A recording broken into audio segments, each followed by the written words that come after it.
It's not just any day. It's Mr. Throwback Thursday. All you kids want to get on and shit. You are now about to witness the strength of street knowledge.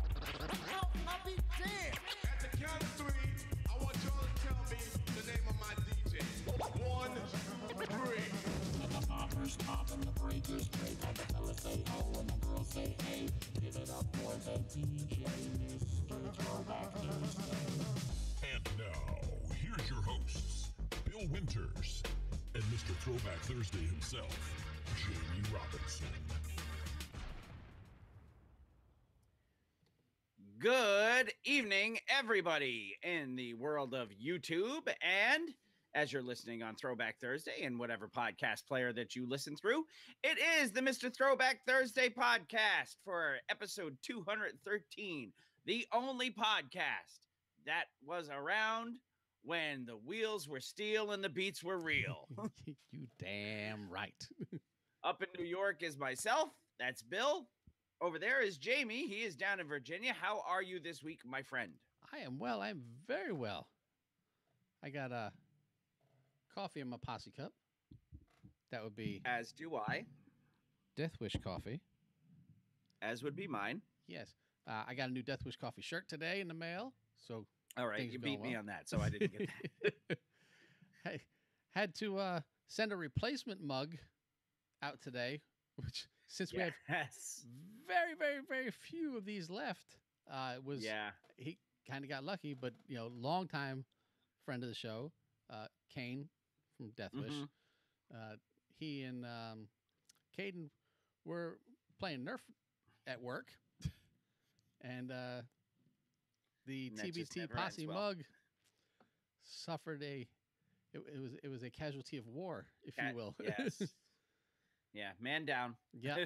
Yeah, it's a horrible thing to see one of your babies lying dead in the street like that. Yeah, when you showed me the picture, I just went, "Aw." As a matter of fact, can I work the magic through this? If anybody can, you can.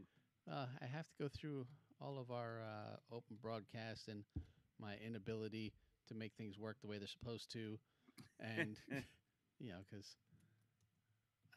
I am just good enough at this crap to be dangerous.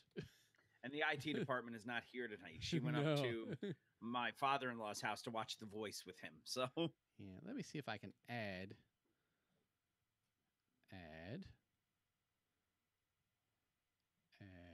image. Yes, that's what it is. Add an image. Create new, and we're going to call it mug down. mug down. And we'll find the image. And again, this is magic for all of you who happen to be watching, because this will not be in the actual show, this part. No, we don't. Well, I mean, I guess we do a video cast now, but... Yes, I will edit out all the garbage for the actual... Okay, here, we will click on there. And can we see the picture? I don't know. I'm on like a 4-second delay or something. Yeah, you have to give it a second. There it is. Oh. That is the destruction. That is mug down. Oh. That is what is left of Kane's TBT posse mug. But do we know what number it was? I can pull up and look. Yes, I do know, because I kept track once again in a spreadsheet, because if I don't have a spreadsheet, I don't know. It didn't happen. No, I have a spreadsheet that's got everyone's name and what number they got. So for the future, if I needed it for whatever crazy reason, I had it. So I do know what number he had. I just don't have it on hand. I do know that he now has number 70. Okay. It's good number. In hand. hand. Year I was born. Yep. In hand today, he has number 70 to replace his murdered mug. Mug down. Yes. Yes. So I told him, he's back. Yes. So I told him, going forward, there will be no Nerf around this mug unless this mug is wrapped in Nerf to protect it. You know, it's funny. You're telling him no Nerf around the mug. You remind me of that commercial of the guy who's telling the owner of the car, well, I'm the second owner, so be careful with that car. Yes. Oh, it's funny. Oh, we got to send big congratulations out to Eric Sermon. I was about to say, you know, Then the you mug should may do be that. down, but you know what wasn't down? That Kickstarter campaign. Damn that went right. all the way up. Eric Sermon, congratulations to the Green-Eyed Bandit. He got the funding that he needed. Yes. It was a big push on the last day. Mm-hmm. And he went over the threshold that he wanted and or needed. So that project is funded. Yes.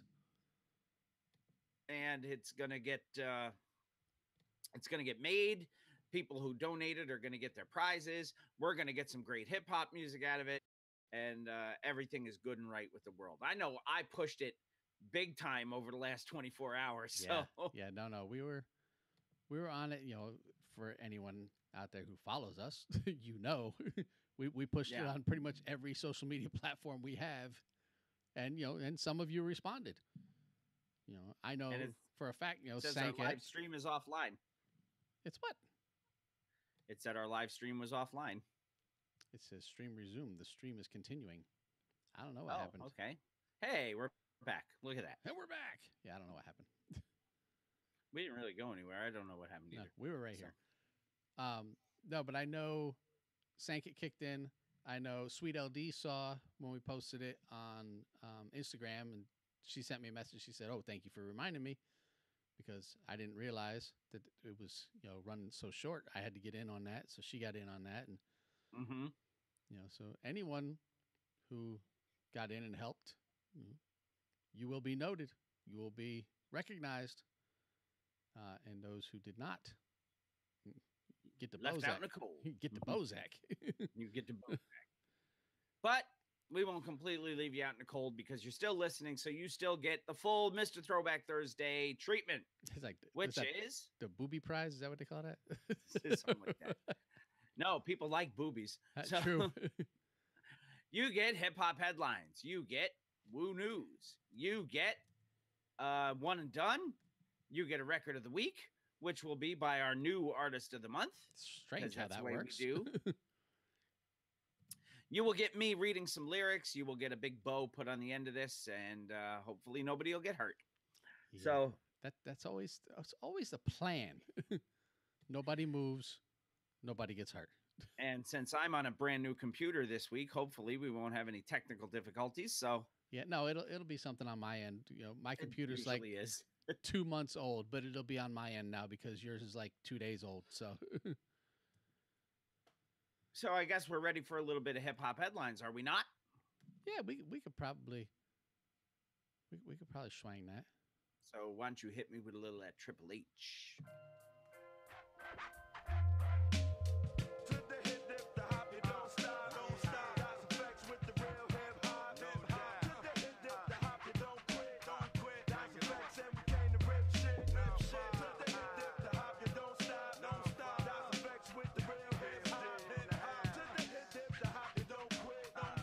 This is Hip Hop Headlines, brought to you by Mr. Throwback Thursday. We'll get on it. It's your turn. Well, actually, it's not my turn. It's Rare Houston's turn. We are going to start with Rare Houston, rare.us/local/Houston. So Rare Houston. Hello. Yes. Dateline, Houston, Texas. Earlier this week, a battle broke out. Police officer appreciation luncheon at Houston's Worthing High School. A dance battle, that is. Yes, this is awesome. You know, there's way too many articles and news stories and you name it, just general talk about police and kids and adults, you know, and confrontations and, you know, fucked up cops and cops doing this. You know, I know a lot of cops. I'm friends with a lot of cops.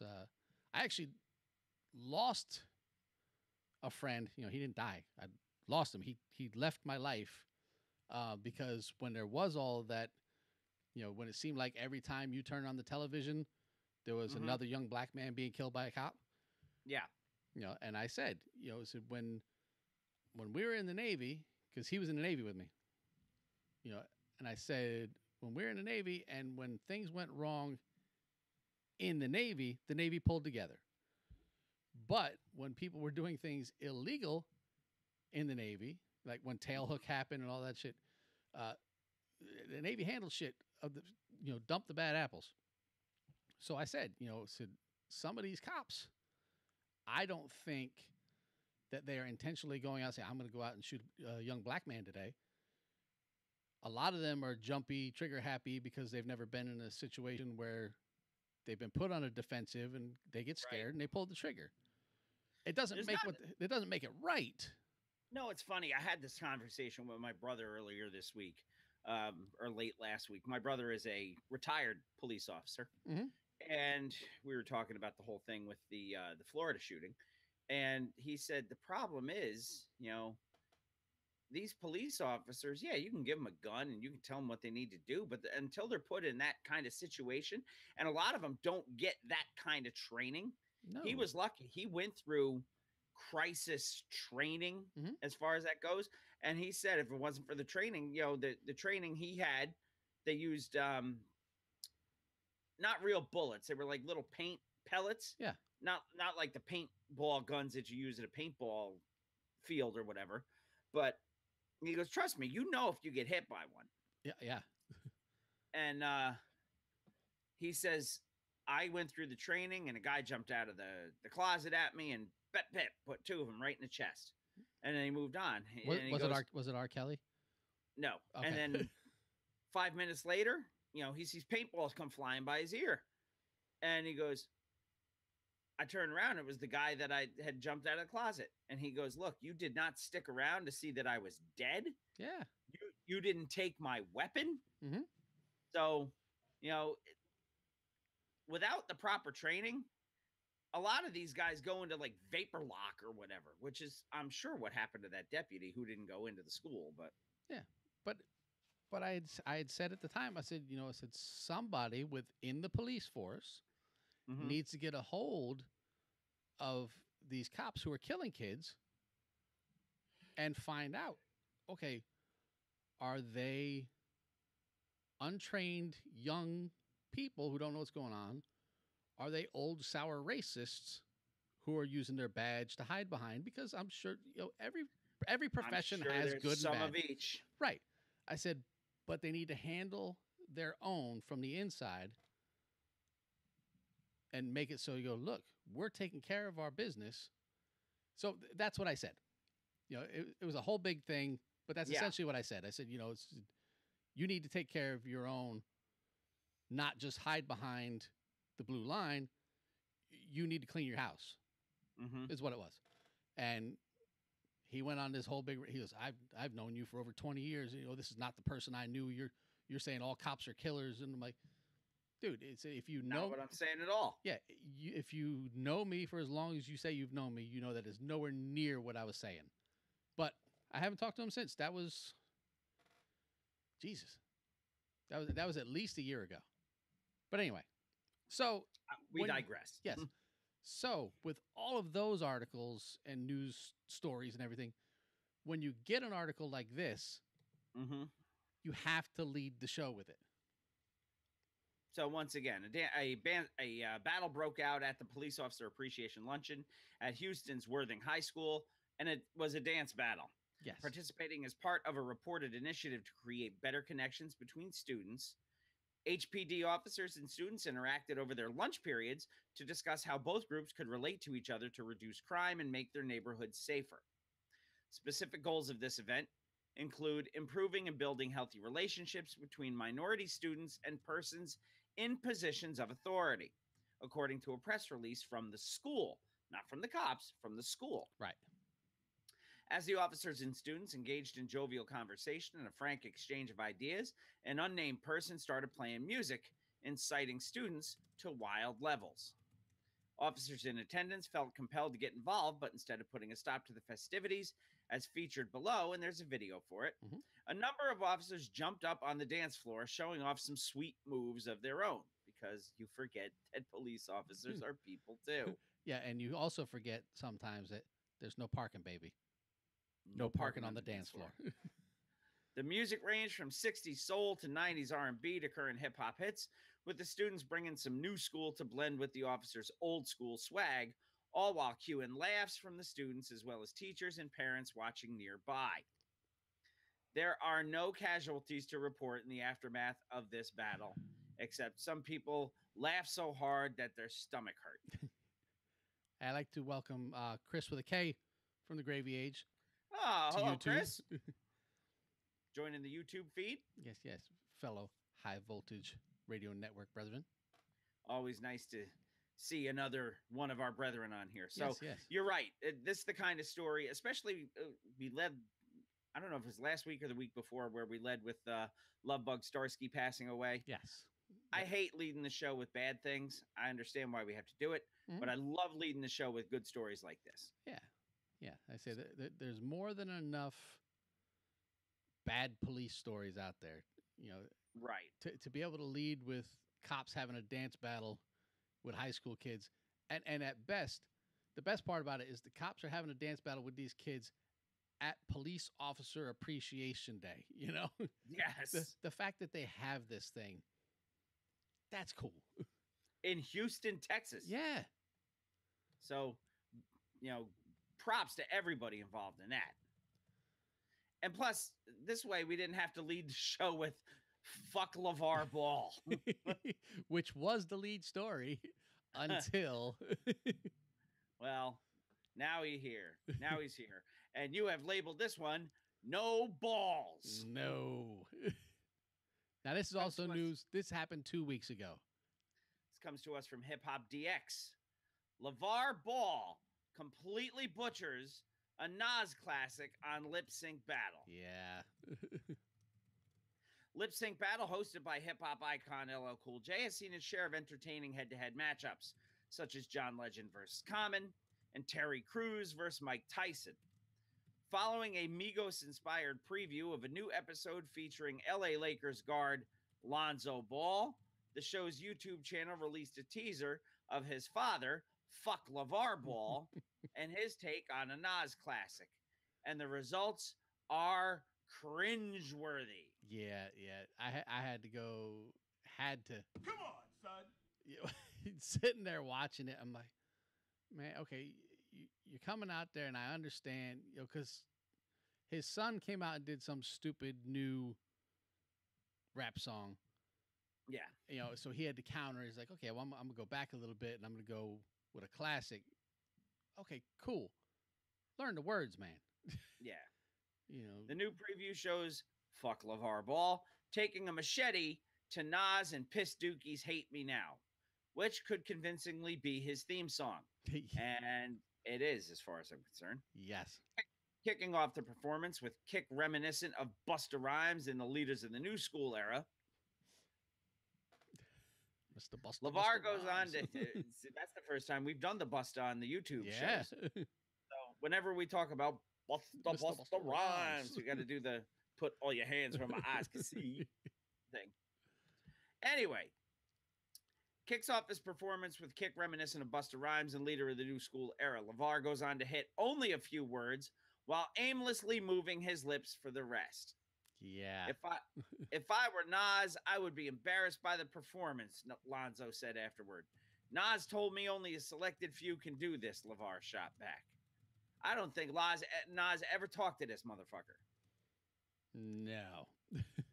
The song choice is fitting since Lonzo has trolled Nas in the past, dismissing the Illmatic creator's relevance and sharing an image of his face replacing Nas on a mock It Was Written cover.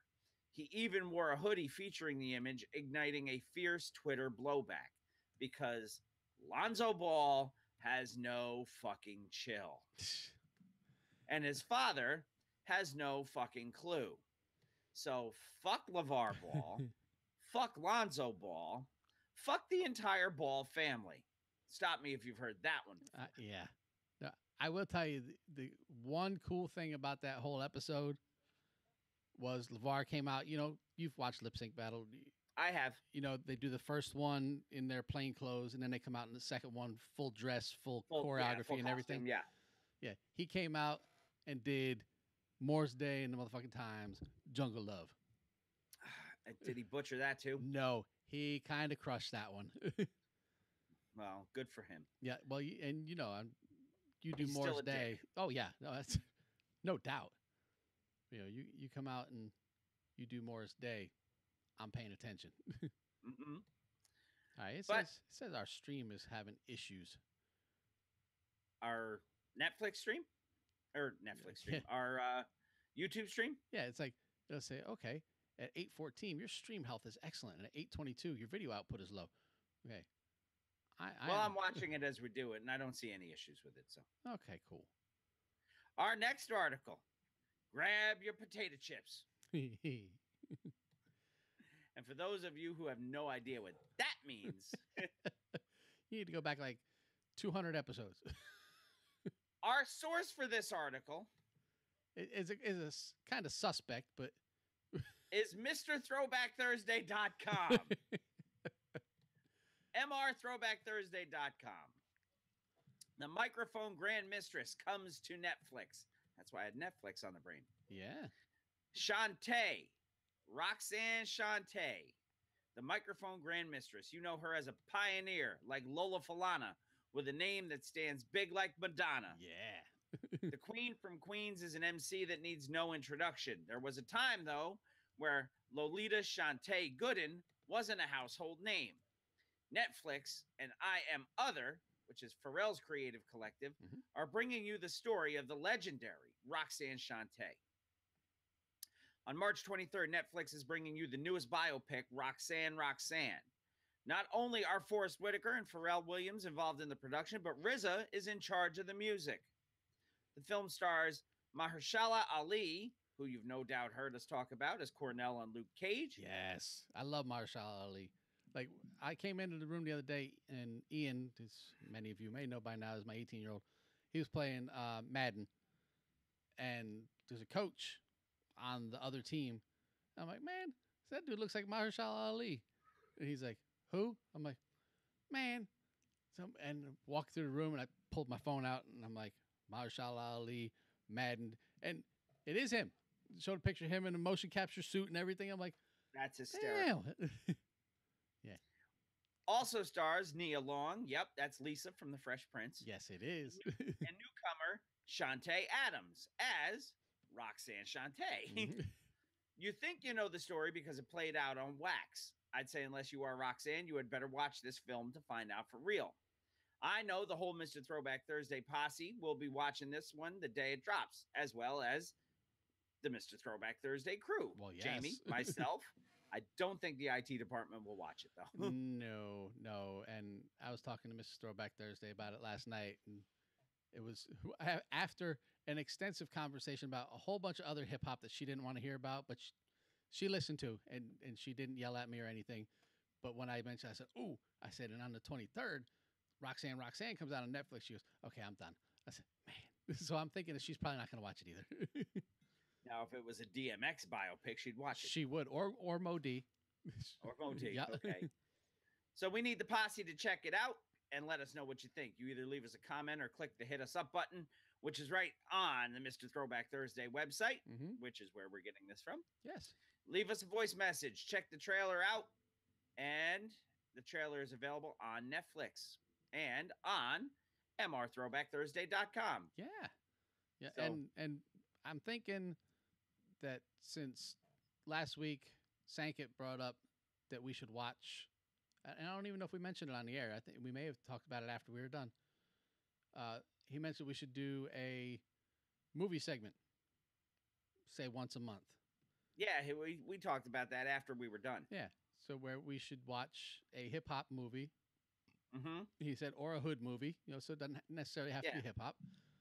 And quick review in the opening segment of the show. Maybe we can get our new friends from the Video Rangers podcast to join us once a month and do that with us. Yeah, because they were talking to us, and we would talk about them in our closing. But Mike mentioned, he said, I'm thinking about watching like Breaking 2, because they watch bad movies. Yeah. He's like, I'm thinking about watching Breaking 2. He said, you guys should come on and do that one with us. Everything we do is Electric Boogaloo with Virgin 2 in it. So. Yeah, but yeah, we and he's from up my way, isn't he? He's from Newburgh. Yep. Yeah. Crazy small world. Yeah. So I figure if we do that segment, we can kick it off with this one. Sounds like a plan, man. Yeah, gives us time to plan and figure it out. And our next article. Oh, we got more. Is not about. Oh yeah, we got plenty. Our next article comes to us from AFH. You have entitled it "Hip Hop Doc," and again, documentary. Yeah. This fast-paced documentary on 1977 New York City shows hip hop's playground. Not 1988, like Eric was telling us about. No. From the Get Down to the Deuce, which is usually prefaced by the Blase alarm. The shit. Or, as Snoop calls it, the shiznit. Yes. I listened to that earlier today. 1970s New York City has become a recent beacon of pop culture inspiration. At the time, the Big Apple seemed defined by countercultures. Within the 5 boroughs, politics, sex, crime, and the fight for equal rights would help shape critical advancements in music, painting, film, and fashion. One of those developments would eventually be defined as hip-hop. It was an intersection of music, graffiti, dance, and moving the crowd by microphone. In 1977, the expression found in DJ-helmed parties in parks, rec centers, and enterprising clubs would shape the next 40 years of music. While just a subway stop away, New York City played host to punk and house music events. Along with hip-hop, these events and cultures would become the basis for so much of what permeates pop music today. In 2007, Henry Cora's documentary, NY77, The Coolest Year in Hell, aired on VH1 as part of the channel's Rock Doc initiative. With care and class, the film examines all that transpired in one year, especially during the summer, within New York City's 5 boroughs. Hip-hop is a focal point with commentary from Cold Crush Brothers Grandmaster Caz, friend of the show. Yes. And Disco Wiz, KRS-One, Style Wars co-creator Henry Chalfant, and DJ Hollywood, among others. House music pioneer Frankie Knuckles appears, as well as broadcast journalist Geraldo Rivera. 1970s porn star Annie Sprinkle. That definitely sounds like somebody that, you know, President Agent Orange would be hanging out with. I'm sure just give me the sprinkle part. I don't know, though. DJ John Benitez, known as Jelly Bean. Jelly Bean, yeah. And Mayor Ed Koch. Big with a locks. Egg cream drinking. Egg cream drinking Jew asshole. I love that movie. I love that scene. Yes. I mean, just to try to remember everything they say in that scene is just the best. DJ B had on his old school Fresh Radio shirt today. Did he? When they had the old address, it was like www.freshradio.net. It was weird. It was a big ass long address. But it has Do the Right Thing logo. Yeah. But it says Fresh Radio in the font and with the whole thing. I'm like, man, I would love to have that shirt. Yeah. We're going to have to play that drop one of these times. Yes. To fried chicken and biscuit. We'll get John Turturro on the show, sure. And Giancarlo Esposito. Yeah. Spike Lee, why not? Well, the Knicks won't be playing very much longer, so Spike will be free. No, they won't. Anyway, after Mayor Ed Koch says outside of music and art, the film explores the 2-day blackout, the Son of Sam killings, and subsequent capture. Mm-hmm. Studio 54, the mayoral election, which is where Mayor Ed Koch was elected. Yep. And the sex trade of Times Square and downtown, which is probably where Annie Sprinkle comes in. Annie Sprinkle a day. Regarding hip-hop, Cora's 90-minute feature documentary looks at the park jams as an escape from rough conditions in places like the South Bronx, the South Bronx. Look, hold on. We had Annie Sprinkle. We had some dude in the closet with Jim. This is going to be an R. Kelly episode, whether we like it or not. Bitch, let me pee on you. Oh, good Lord. Yeah. Important club, the Disco Fever, is covered in how B-boy and B-girl fashions were allowed in, namely sneakers, for an extra cover charge. Kaz and Disco Wiz recall the dangers of playing events in those days and just how they powered the turntables and massive racks of speakers. Moreover, the moving masterpieces of train cars are documented as graffiti took New York City by storm.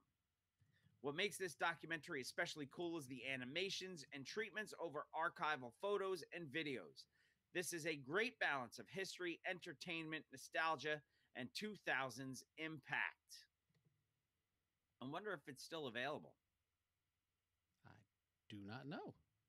It was it aired back in 2007 on VH1. You can Google anything. I'm sure it's, if you get a chance, look for NY77, the coolest year in hell.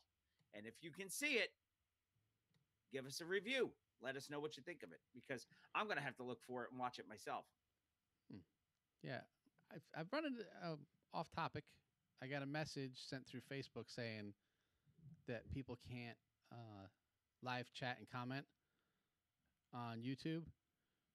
Obviously, Chris can. Last week, Sankit could, but Lieutenant Tom couldn't. I just asked Chris how he could. He said, I don't know. I'm using my phone. So I don't know. Well, you're looking at it, but you can't pull it up to see because you have too much other stuff going on. Yeah. So I don't know. I don't know how it looks on everyone else's end to know what they see as far as the chat goes, to know what to tell them. Yeah, I don't either. I only know what I see, and I'm sure I don't see the same thing as the person streaming, right? As they do as the person watching. But but I do see Chris's comments. So, okay, where do you see it? I see it right underneath the video. Okay, you see it underneath.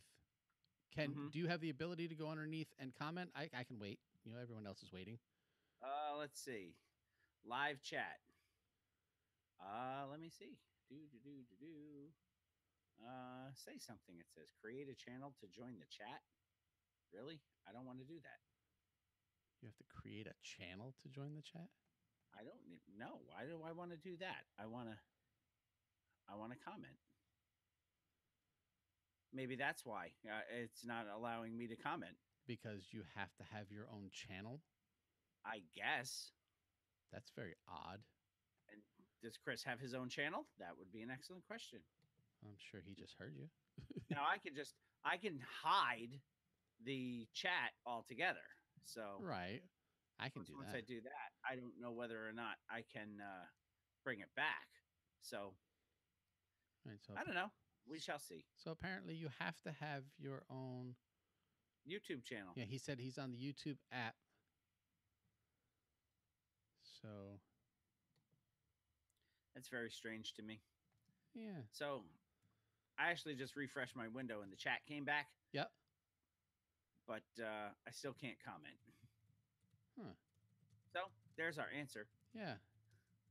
At least for now, anyway. Yeah. Using the app in his phone, and he says it works that way. Okay. Sorry. Okay, you want to count me back in? And I can do that. Yes, we will. And now we come to the payoff. We'll bring it back in with a tree. Who's your mama? Our next article comes to us from PRNnewswire.com. Is PRN Puerto Rican? Yeah, like PYC, Puerto Rican Youth Center. Actually, I think it is. It says PR Newswire. I'm wondering if it's Puerto Rico. See, you make fun of me. I make fun of you all the time, but that's nothing new. That's true. And you make fun Puerto of me, Rican Youth Center, damn it.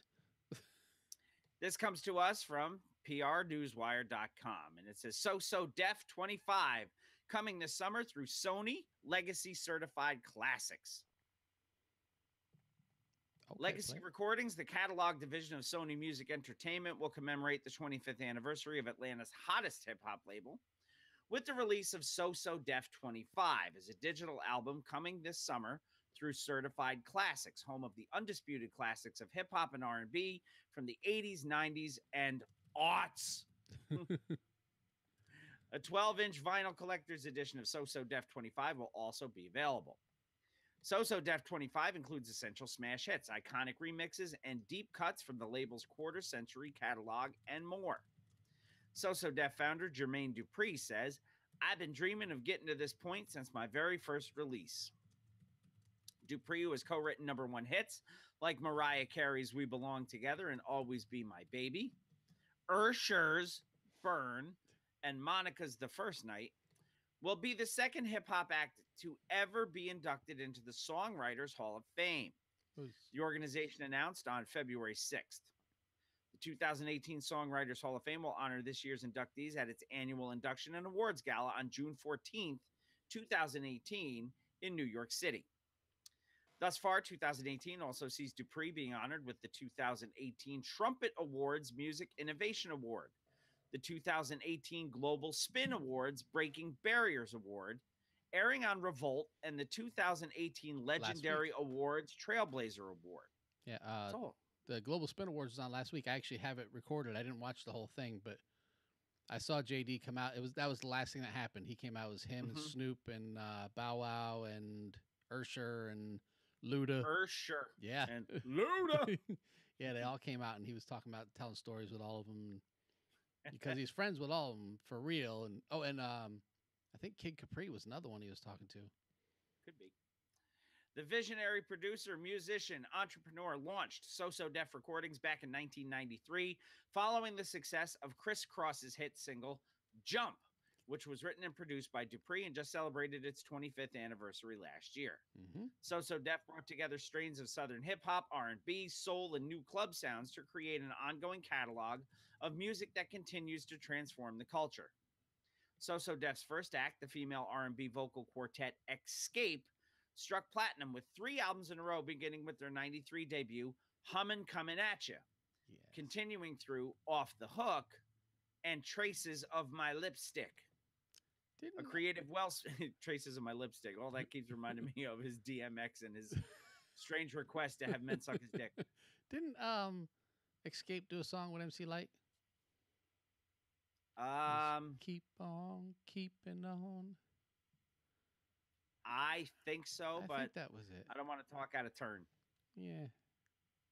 A creative wellspring for some of the contemporary hip-hop's innovative artists. So So Def released DeBrat's historic 94 debut, Functified, the first album by a female solo rapper to achieve platinum status, and in 1997 introduced the R&B hitmakers Jagged Edge to the world with the group's debut album, A Jagged Era, and their hit single, which was I Just Want to Get Married. I play that at every wedding I used to do, man. Yep. Yeah, it's just one of those songs.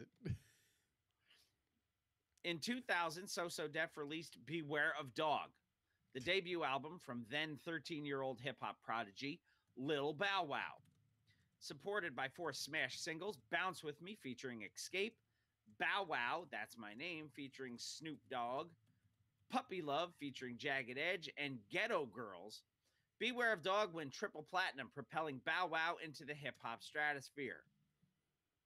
The celebration of So So Def will continue throughout 2018 with Legacy Recordings set to press 12-inch vinyl reissues of select catalog titles and release additional digital content. Plans for an all-star So So Def tour are currently in the works, with full details to be announced. And tells you all about Certified Classics, which we've talked about in the past. So yes, might be worth checking that out when it's released. Yeah, I think I'll watch that. You know, if nothing else, just for the brat.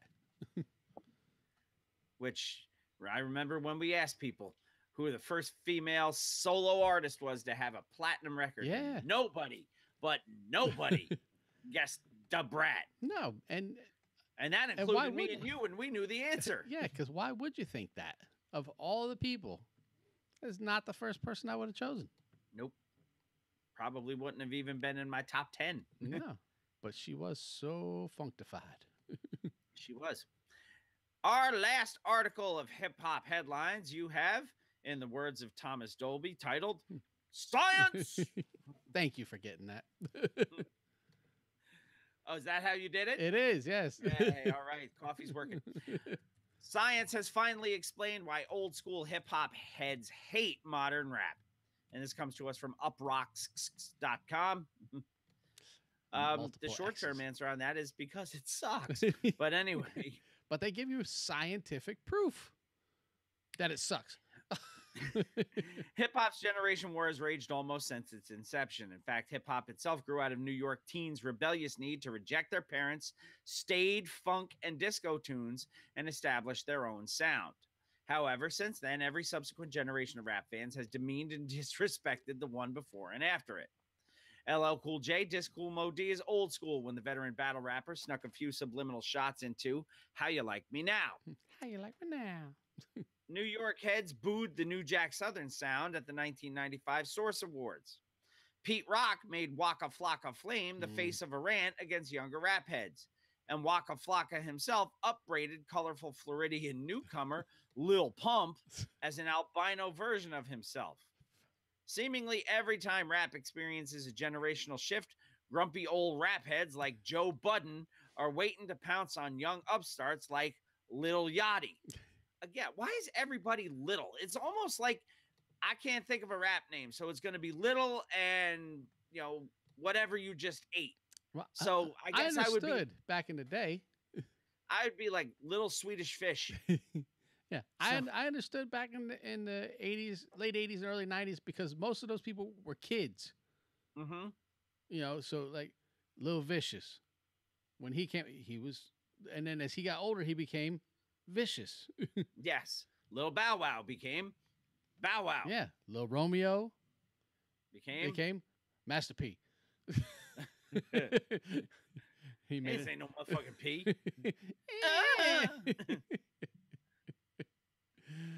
And Young MC became Young MC because that's his last name. Yes. So. Young MC became unemployed. Return of the one-hit wonder. Yes. Return to the post office where you're going to be working for the rest of your life. Which I still have that record, by the way. You do, because you can't give it away. I could if I wanted to. Oh, I had a new one today. Ian actually picked it up for me. Arrested Development, MTV Unplugged. Oh, I saw the live one, that you had. Yeah, it's going to go into the prize box. Yeah. You got to send it to me first so I can load it in of my course. iTunes library, and then we'll throw it in a prize box. Yes. That when I read the title, I was like, "Oh, I bet you that's good." Yes, it's good. It's good. So anyway, with all this generational hostility, it says why.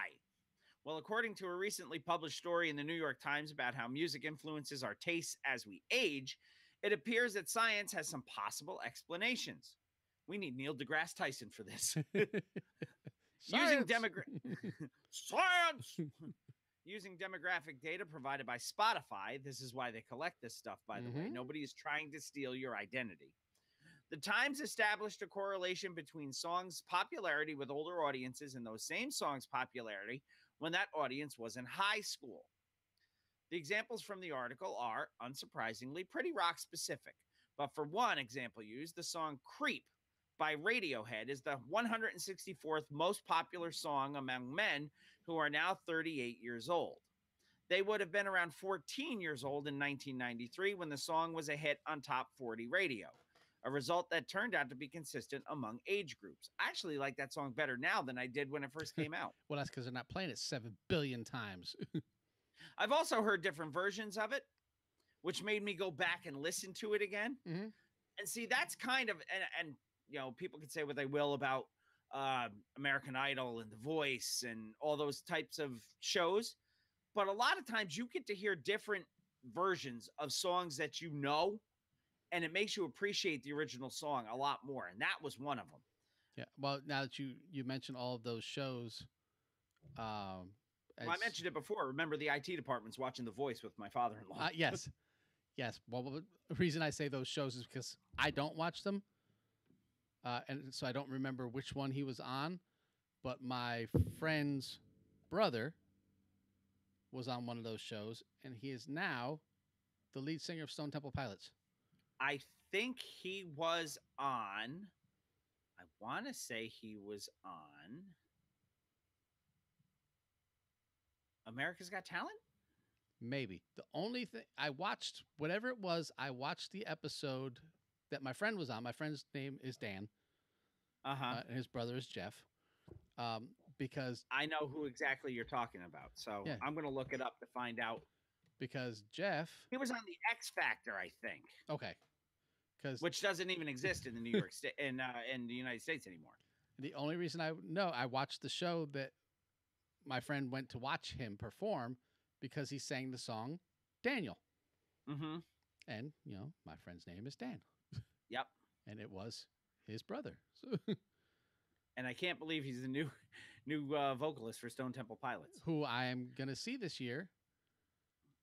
If they come around me, I would see him too. So we're going down to Carolina in May to see the Carolina Rebellion again, like we did last year. It's a weekend show. And they are on that tour. Very cool. Yeah. You have to let me know how that is. I will. It's just funny. You mentioned it, and I was like, I remember his last name without you even telling me. So I looked it up. Yes. And yeah, he was on the X Factor. Yeah. Yes, he is now the new lead singer of Stone Temple Pilots. Anyway, back to the article. The pattern is established. The songs you liked in high school tend to be the songs you like as you get older, generally informing and influencing your tastes overall. Musical genres, however, evolve over time, and almost none more so than hip-hop. There's a prevalent theory in some rap fan circles that rap experiences a tectonic shift every 7 years with a groundbreaking album that changes the trajectory of the genre as a whole. Now, with every shift comes another wave of old head grousing about the death of the culture, bemoaning the current state of hip-hop is watered down or sold out for corporate interest. Never mind the preponderance of conspicuous consumption that forms the foundation of many of rap's biggest hits, even predating My Adidas. Wow. Now, the internet is so lousy with rappers then versus rappers now style memes. Kodak Black was able to subtly subvert the theme on his own Instagram to hilarious effect. And Kodak Black has this... You see, this is just awful. Real shit be going on. None of that hopscotch shit, he says. And he's got a picture of Hawaiian Sophie that says, money, cash, hose, money, cash, hose. What? Money, cash, hose, money, cash, hose. Money, cash, hose, money, cash, hose. Come on. What? Repeat. Jay-Z with DMX. And then Kodak Black. Can I ball? Can I chill? Can I stunt? Will I live long enough to raise my son? Made something out of nothing. Ain't nothing where I'm from. Can your boy do something productive for once? And once a Nickelback make it, they gonna want to take it. Money don't change it, but it do drive you crazy. None of that rhymes. No. So he's gonna try to put his lyrical ability up against the chorus of a Jay-Z song. Yeah. You know what? You want to put your lyrical ability up against somebody? Why don't you put your lyrical ability up against, well, if knowledge is the key, then just show me the lock. Got the scrawny legs, but I move just like Lou Brock with speed. I'm agile, plus I'm worth your while, 100% intelligent black child. Yes, yes. Because Q-Tip will beat the fuck out of whatever a Kodak Black is. Yep. I'll step off my soapbox and finish the article now. However, the above-mentioned study does tell us something important, why these older pioneers and their fans are so damn grumpy about rap's changing sound. Simply put, due to the fact that hip-hop no longer relies on dusty funk, soul, and jazz samples over crackling beat breaks, and instead builds on churning bass, eerie synths, and thundering 808 drum kits, that rap's older fans take such issue with younger rappers. That is not true. Rap's older fans take issue with younger rappers because they're not fucking saying anything. Yeah, there's no lyrical content. That's the hardest part for me. I mean, you go ahead, make your music. It's your music. It's your style. Put your twist on it, whatever. I know music evolves, But you got to say something. I have to be able to understand what you're saying. I don't have to be able to identify with what your 20-year-old self is saying to my 46-year-old self. To know what it is you're saying. If you're just gonna go like this, I can't fucking understand you. Get the dick out of your mouth and try it again. Yeah, if I can't understand what you're saying, we cannot discuss what your issues are or what you're talking about. It's not like they're overly fast either. I could understand Chip Fu clearer. And he went 1,000 miles an hour. Yes. Then this. Yep. You're fucking killing me with this. For instance, back to the article, I distinctly recall internet forums full of complaints that 50 Cent was ruining hip-hop a good 5 years before they did the same thing to Soulja Boy when he appeared to teach the world his Crank That dance. In fact, that sentiment was the driving factor in the beef between 50 Cent and Nas, who was one of his biggest critics in 2006 when he campaigned for the rap crown on the platform that hip-hop is dead. I was 15 or so when I decided that pro-black offerings from the likes of Talib Kweli and Mos Def were my jams, and I loudly agreed with Nas about both of his imagined adversaries. Like many of today's most strident critics, Nas disliked the sound of 50's more pop-friendly output. Sing-song hooks, pristine beats. Ringtone rap. Exactly. And that's what made him famous, aside from being shot. In comparison to what he'd grown up on, despite coming from the same city, rapping about many of the same topics, and Nas' own shift into poppy fare with You Owe Me and Uchi Wally almost 10 years before. However, as it turned out, both Nas and I were wrong. Hip-hop is still alive and kicking, just changed, and our obnoxiousness did little to endear the sounds of our youth to our successors, who simply kept making music they wanted to listen to while we looked like grade A jerks. And again, I take umbrage to this because hip-hop is always going to be alive and kicking because that's a culture.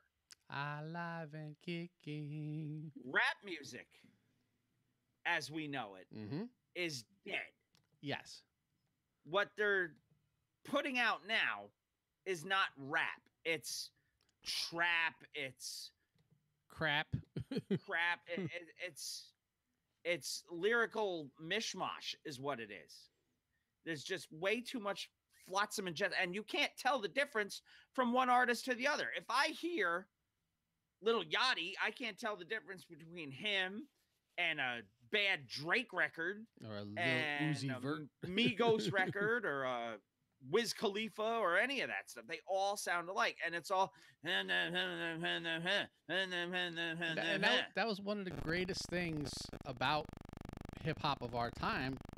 You know, the rap music that we listened to, nobody wanted to sound like anybody else because it was biting. You know, you bit his style. No, you had to stand out for yourself. You had to sound like no one else. Now, yes, a lot of cadences were the same because at the time it was very much still poetry driven. But everyone had their own flow and their way of going about things. They also voice. Didn't auto-tune the shit out of themselves. No. Everybody used their regular voice, which is why you could get a Biz Markie with a big speech impediment. Yeah. Why you could get a Cool G Rap with a little bit of speech impediment. Yeah. Which is why you could get a Q-Tip with the high voice. Which is why you could get a Tone Loc with the real voice. You know? I mean, even Ice-T. Which is why you get Ice-T. Which is why you get that smooth Big Daddy Kane sound. Nobody sounded like anybody else. And you could tell the difference. If I put on a Run DMC record, I immediately knew it was Run DMC. Yes. If we put on an Eric B. and Rakim record, you immediately knew Rakim's voice. If we put on an EPMD record, you could tell that it was EPMD, and you could tell the difference between Eric and Parrish. Everybody had their own distinct sound. Even though you put on a Public Enemy record, you could tell the world the difference between Chuck and Flav. Yeah. Even though Eric told us they stole Run DMC's whole gig. Well, they stole the cadence. They stole the back and forth. They stole the three-man deal, the two MCs and the one DJ. They stole their logo. Yeah. But they put their own twist on it enough where you didn't just look at it and go, they're trying to be Run DMC. No, it came off as inspired by, not stealing from. And Right. that's the world of difference. Yeah, they took a formula that worked and then modified it to make it their own. Which is why, and we're going to continue this article, and I'm probably going to get more and more upset as I read this thing. But that's why when I, in my newly enlightened state of mind, and this is the author of the article, wrote that NBA Lakers star Lonzo Ball was right in saying nobody listens to Nas anymore. So many heads came for both myself and Lonzo with equal vigor and fury. Although I'll admit the young basketball star caught the worst of it, what with the snide insults like oatmeal face and derisive comments and stunts from Nas associates and fans and even other ball players. What the hell is an oatmeal face? I have no idea. But the point, Lonzo Ball got no business making fun of anybody's looks. Oatmeal face. Lonzo Ball looks like Screech from Saved by the Bell, who stayed in the tanning bed too long. And got an oatmeal face. He got an oatmeal face. His looks more like cream of wheat. He looked like Farina. Not the Little Rascals character, the cereal. No, he probably looked like Farina grown up, so I'm going to stick with Farina. But the point Farina was making, albeit in a less articulate way, which, by the way, that's going to be his new nickname, is that tastes have changed. No one his age is really checking for boom bap, and that's unfortunately true. Mm-hmm. However, if you flip that statement, its reverse is also true. His critics certainly haven't checked for Migos and Future, his examples of real hip-hop. Yeah. While many are quick to decry the lack of content displayed by the SoundCloud generation, it's really because they haven't checked for the levels of depth and lyrical dexterity of a young thug or a takeoff or newcomer Lil Skies, who's proven to be quite lyrically dexterous while appealing to youthful sensibilities. Again, little and young. And yeah, no, Chris said if you're old enough to buy alcohol, you can't be called Lil anymore. Also, if you're taller than 5'6". Must be this tall to ride the ride. Yeah, you must be this tall to get rid of the name post Lil. To SoundCloud. Yes, if you are taller than this, you can no longer be called Lil. Mm-hmm. The only reason why is a difference in production styles and rhyme delivery from the styles that were popular when they were young themselves. Nas would have been 15 years old during LL Cool J's original run at radio in 1986, so it'd be difficult for him to accept a 50 Cent. 50 Cent was definitely in high school during Nas's pop phase, so of course he emulated it, which only put off the grizzled vet. Critics who were 15 during 50 Cent's run of radio dominance and his aggressive style from 2005 find it difficult to accept a Lil Pump or a Lil Yachty.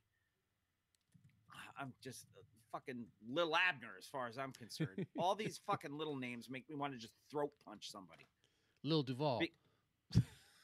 Because when they were entering their teens in 2013, even more pop-centric fare from the likes of Drake held sway as the genre began to shift to trap anthems like Type of Way from Rich Homie Quan.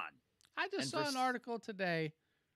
Now, as I was writing the show, last minute stuff, it said, whatever happened to Rich Homie Quan? And my answer was, what the fuck do I care? And it didn't make it into the show.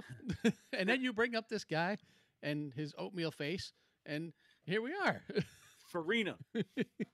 So I still don't know what happened to Rich Homie Quan, except for you just mentioned his name. And Versace from Migos. A whole generation of rappers today sounds like Drake, because he's what was hot in 2010 when 25-year-olds Russ and I guess that's Black, Six Lack, sure, would have been entering high school, but older heads hate the emphasis on melody as opposed to straightforward rhyme patterns. And a generation from now, fans who grew up on SoundCloud-centric emo rap will likely despise whatever comes next. Although high school can be one of the best times of your life, it's also when you're most malleable as a person. Your tastes are more easily influenced by pop culture and peer pressure. Should we really rely so much on our teen instincts to determine everything we're going to listen to for the rest of our lives? We kind of did. We kind of did, yeah, and we did okay. Yeah. Getting stuck in your early teens only prevents you from possibly enjoying the way music changes. Think about it. If the only good music to ever come out is what was popping in high school, you'd pretty much have to give up on pop culture at graduation. If everything stayed the same and never changed, we'd all still be listening to World War II era Dixieland tunes. there'd have been no rock, no R&B, no funk, no soul, no disco, and well, no rap music at all. No one says you have to give up the music that made you happy growing up, but by only clinging to that music, you miss out on the genuinely enjoyable fare being presented by the younger generation.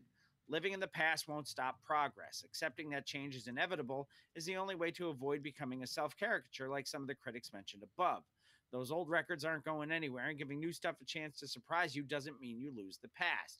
You just gain the opportunity to go back and relive old memories while making new ones, which would be fine if the new music didn't suck dick. Yeah. It's just, I don't know. Hip hop, when it started, it crushed disco. that was kind of like its job. It's because it took all the elements of disco and made them better. Yes. Yeah. Hold the phone. Okay. What's up? I'm saying goodnight. Oh, good night, Pumpkin. Night. The president of the Throwback Thursday Junior Posse is Yes. here. Hey. And she got her braces off her teeth today. Yes. And Smiles. she says to me in the car today, I like Biggie. Biggie Smalls. So, and then we listened to Wu-Tang Clan. That was beautiful. I heard they're nothing to fuck with. Yeah, I like Biggie. Well, we listened to How Can It All Be So Simple. Nice. So she just wanted to say goodnight. So Yes. Good. junior posse president, Emily, also known as Little Bird. How's that? No. No, just Bird. Yes, make it stop. She says peace out to the entire posse. So Yay. But I'm so steamed with this thing that I think we better stop now before I get too out of hand. Sound I'm like gonna a go plan. go get some fresh coffee and some water. How about you? Do you need to be hydrated? Always. I got this big old cup here. Because got to stay hydrated when you're getting agitated. Yeah, that's 40 ounces of cold beverage, Mhm. and this is about 18 to 20 of hot beverage, which is about running low. Yeah, me too. So we'll you can throw us to a commercial, and then I think I will. We'll go get some. yeah, we'll Like alternate. I said, you got to stay hydrated and caffeinated when you're agitated. You damn So right. On that note, we'll be right back with Mr. Throwback Thursday, episode 213. Coming right back at you. Cool. And I need you to entertain the peoples for about 3 minutes so I can go and actually refill my coffee cup. And then I will go refill mine when you get back. Sound like a plan. And then we will get into some woo. Sounds good. Can you see the live chat now? Yes. Okay. Can you interact yet? Can I enter anything? Chris said if you log No. in with your Gmail address Yes. to YouTube, you should be able to comment. I am logged in with my Gmail address. And it says fuck right off. Yeah, pretty much. Well, So make yourself a channel real quick. You don't have to do anything. create I don't even know how to create a channel. Well, it push won't the even button. give me the option. This is that new computer, so Ah. I'll figure it out in between time and in the Yeah. meantime and all that stuff. But Huh. you go do what you got to do. Yeah, I'll be right back. Got to Sounds good. refill.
So I hope everybody who's watching is enjoying Mr. Throwback Thursday, episode 213 so far tonight.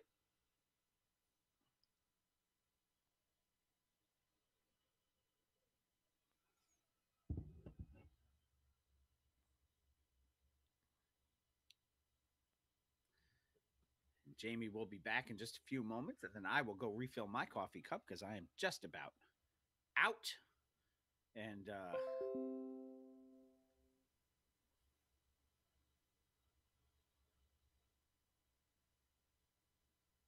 from that point on, we shall finish this thing up. Hope everybody's enjoying their Monday evening. Hard for me to tell.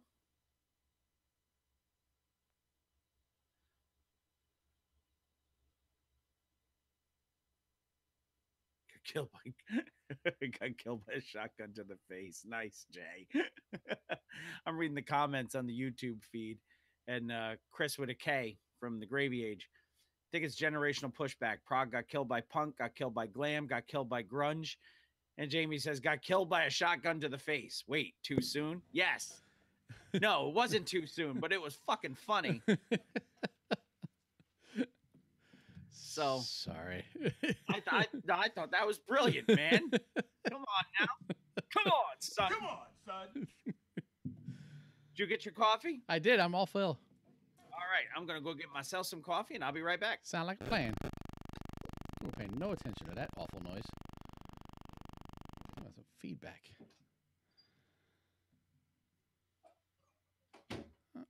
Oh, see what I should have done is showing you guys the video for the Roxanne trailer. Can I do that? That's the question. Can I grab a new scene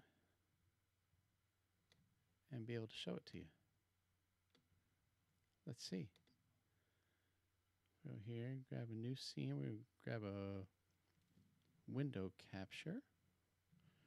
And we're going to capture Mr. TBT because it's on our page. And I'll grab this one here. Oh, look at that.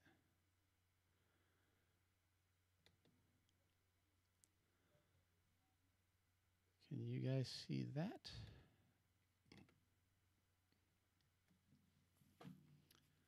It looks like it.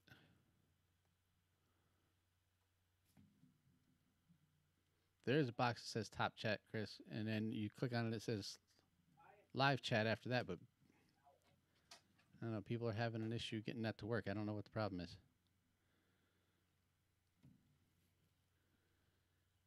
So it's going to show you my window. Okay, so here, we'll switch back over to here.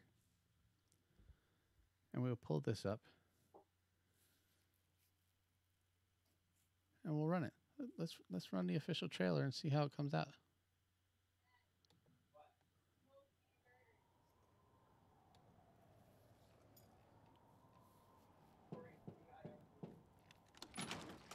I hear you out here, Shantae. What time does this key lock my door?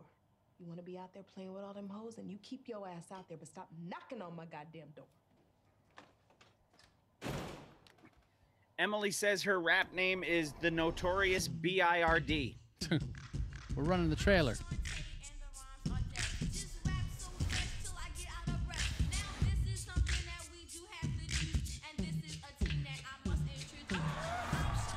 Do you know how old she is? She's 16. You don't want your daughter to be happy or something. You want her to be miserable just like you. You a nasty motherfucker. Out there in the world thinking you grown. What the hell happened to you, Shantae?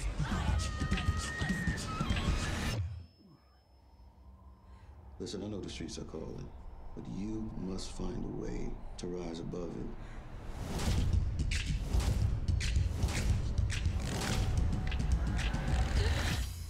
You don't need him, Shawnee. You got this without him. Let's do this. Now I have introduced to you me and Biz the Death Fresh Crew.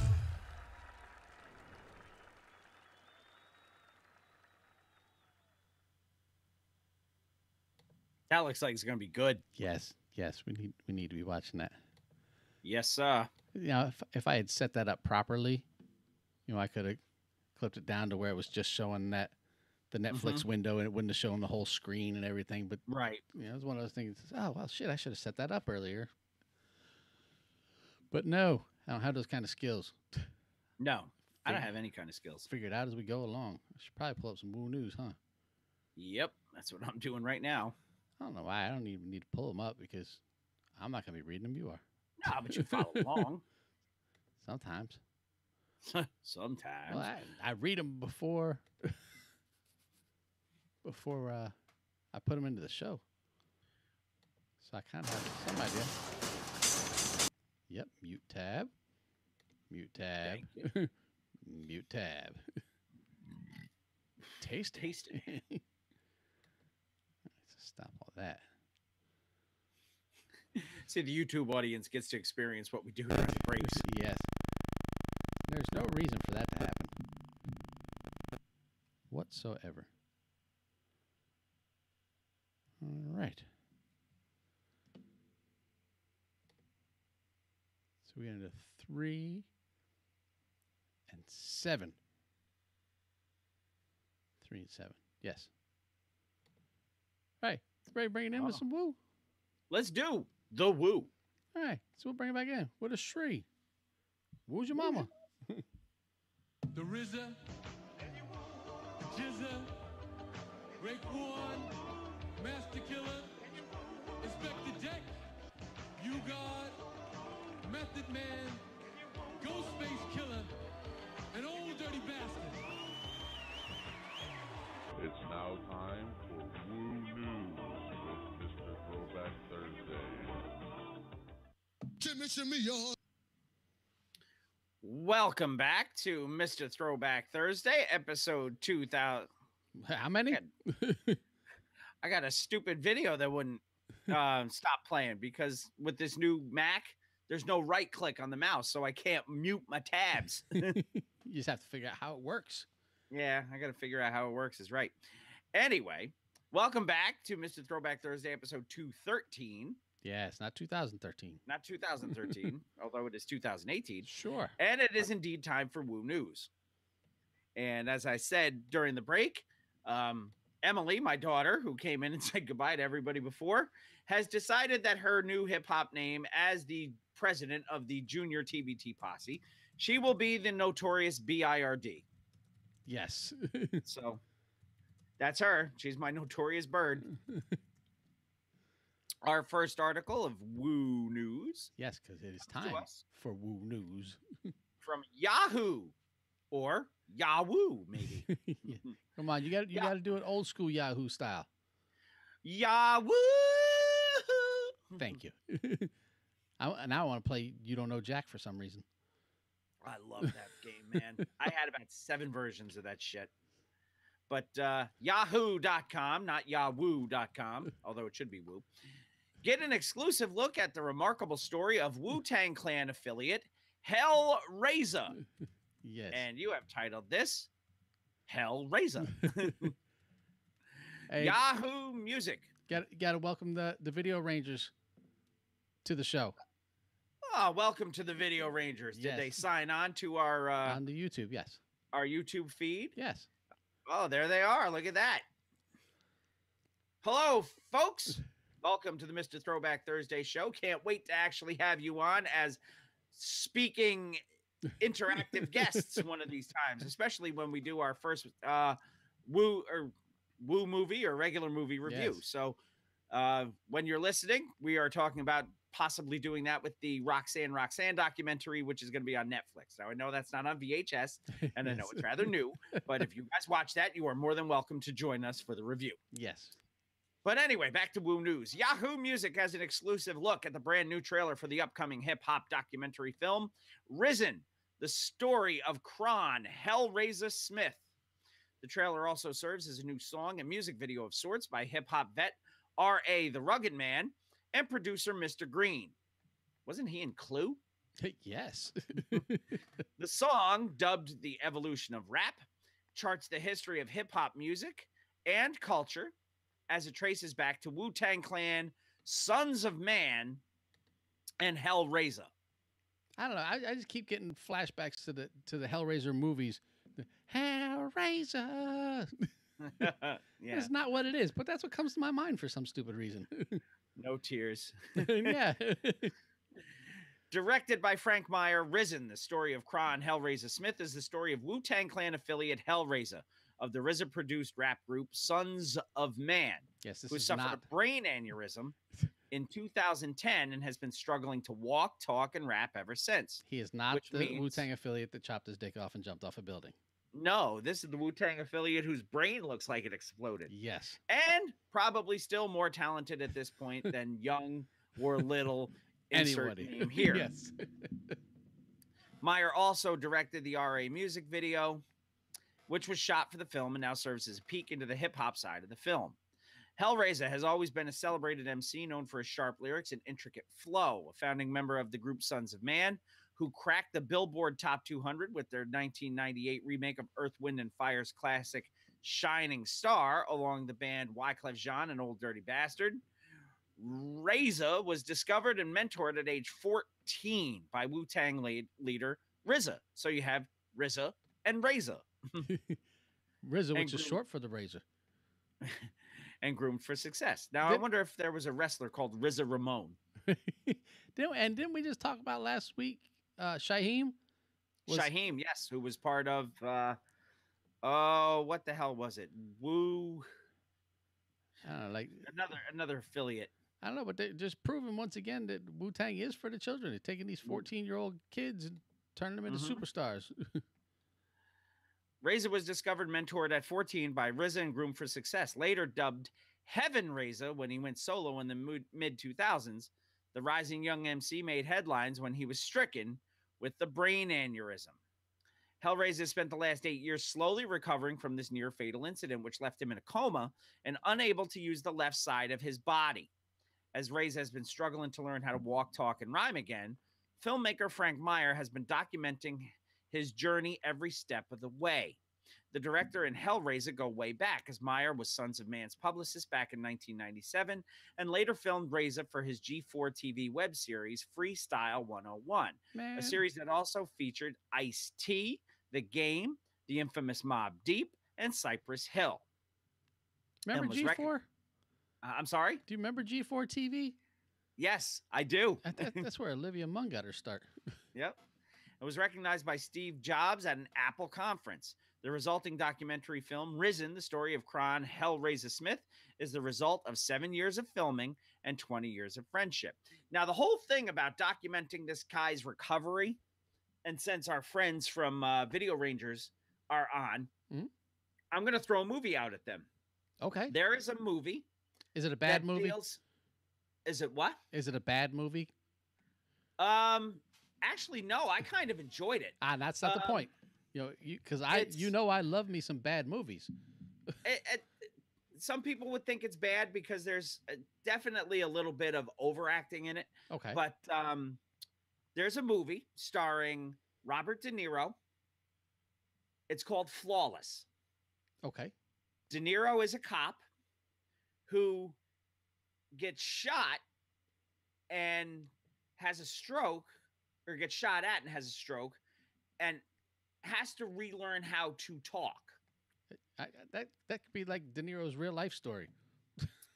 And he learns how to talk from his downstairs neighbor, who is a drag queen played by Philip Seymour Hoffman. That's not a so stretch. He learns by, music. And I enjoyed the movie. Mm-hmm. So I don't know if those guys at Video Rangers have seen this. I actually have it on DVD somewhere. But look for Flawless, starring Robert De Niro and Philip Seymour Hoffman. But do you have it on Betamax? I don't have anything on Betamax. You may be too new for them then. No, they say they watch VHS now. Anyway, back to the article. RZA's story is one everyone can relate to, says Meyer. He was a talented kid from the streets who worked hard and nearly achieved all of his dreams before this tragedy struck. Now his life has been completely refocused. A lot of rappers will tell you about how they have been shot 9 times, but they won't let you see them struggling through the rehab process or questioning their future. 50 Cent. He also was a dope rapper, and R.A. lets you know exactly where he stands in hip-hop history with this song. Risen, the story of Kron Hellraiser Smith, provides an uncompromising look into the world of rehabilitation and redemption, the likes of which hip-hop has never seen before. From Razor's physical therapy to his spiritual journey, his quest to rap again, and his desire to love again. Audiences' emotions will rise and fall with this charismatic kid from the projects in Red Hook of Brooklyn who almost had it all and is now fighting to rebuild his life. You know what? With all these movies we're talking about, I feel like we're Siskel and Ebert this week. Yeah, I'm the fat one. I'm the other fat one. The only person I would trust to tell my story is Frank, Razor confesses. He was there in the beginning of my career, and we stayed friends all these years. After the aneurysm, I was very self-conscious and hesitant to give anyone access to my private life, but I knew I was in the right hands with him. And to have R.A. and Mr. Green put my story to music was a blessing and an honor. Risen, the story of Kron, Hellraiser Smith stars Wu-Tang's RZA, Capadonna, and Papa Wu. Sons of Man members Killa Priest, Prodigal Son, 60-Second Assassin, and Shabazz the Disciple. Producer A. Supreme Wilder, rappers such as R.A. the Rugged Man, Ras Kass, and Crooked Eye, industry heavyweight Randy Phillips from AEG and Global Entertainment, Hellraiser's family and friends, and many more. The film just got accepted to the People's Film Festival in Harlem, New York, and a release date is still to be announced. When we get that release date, we will let you know, because this looks like it should be a pretty darn good documentary. Hell yeah. Did I hear you say, what was it, 60-Second Assassin and Shakel Shabazz? And Shabazz the Disciple. Oh, sorry. Go, girls. Cold cash. On the mic, Shakel Shabazz. Well, you know, with our Syndicate Sniper yes, stuff going on this week. Yes. I figure so it's only what would the word be I'm looking for? Kismet. Sure, that's a word. That's a word, why not? That we would run into Shakel Shabazz and Nat the Cat. Supreme the law, the G.O.D. Down with the Syndicate posse. It's you we rule without a school. Mathematics in effect. Yes, once again, just us along for this part of the ride. No, because we reviewed The Iceberg, so anybody who has that record should know. We did what not. It is. We did not review Rhyme Syndicate's cassette. No. Though. That's a one and done waiting to happen. Yeah. Anyway, our next article of Woo News, because there's more, is called Wakanda. Yes. Really? And this comes from highsnobiety.com, which may be the first time we've ever referenced highsnobiety.com. Yes, and this may be our only comic crossover that interests Chris, and that being, we probably put more comic book information into this episode than the Gravy Age put into their last episode. That's saying something. You can now buy unofficial Wu-Tang Clan and Wakanda merchandise. If you happen to love Wu-Tang Clan and Marvel's Black Panther, then this unofficial collaboration between Wu-Wear and the fictional Marvel country just might pique your interest. As a record-breaking blockbuster continues to shine a light on all things Africa, including influential African menswear brands, this latest drop is the perfect street-ready capsule to don this season. Look, I'm going to go dig out my Howard University hat. That's about as far African as I go on my clothing. Is African-American college. HBCUs. Yeah. Brought to you by Pizza Slime. The Wu-Wear times Wakanda drop features a hoodie, sweater, and t-shirt bearing the rap group's infamous W logo and Wakanda text.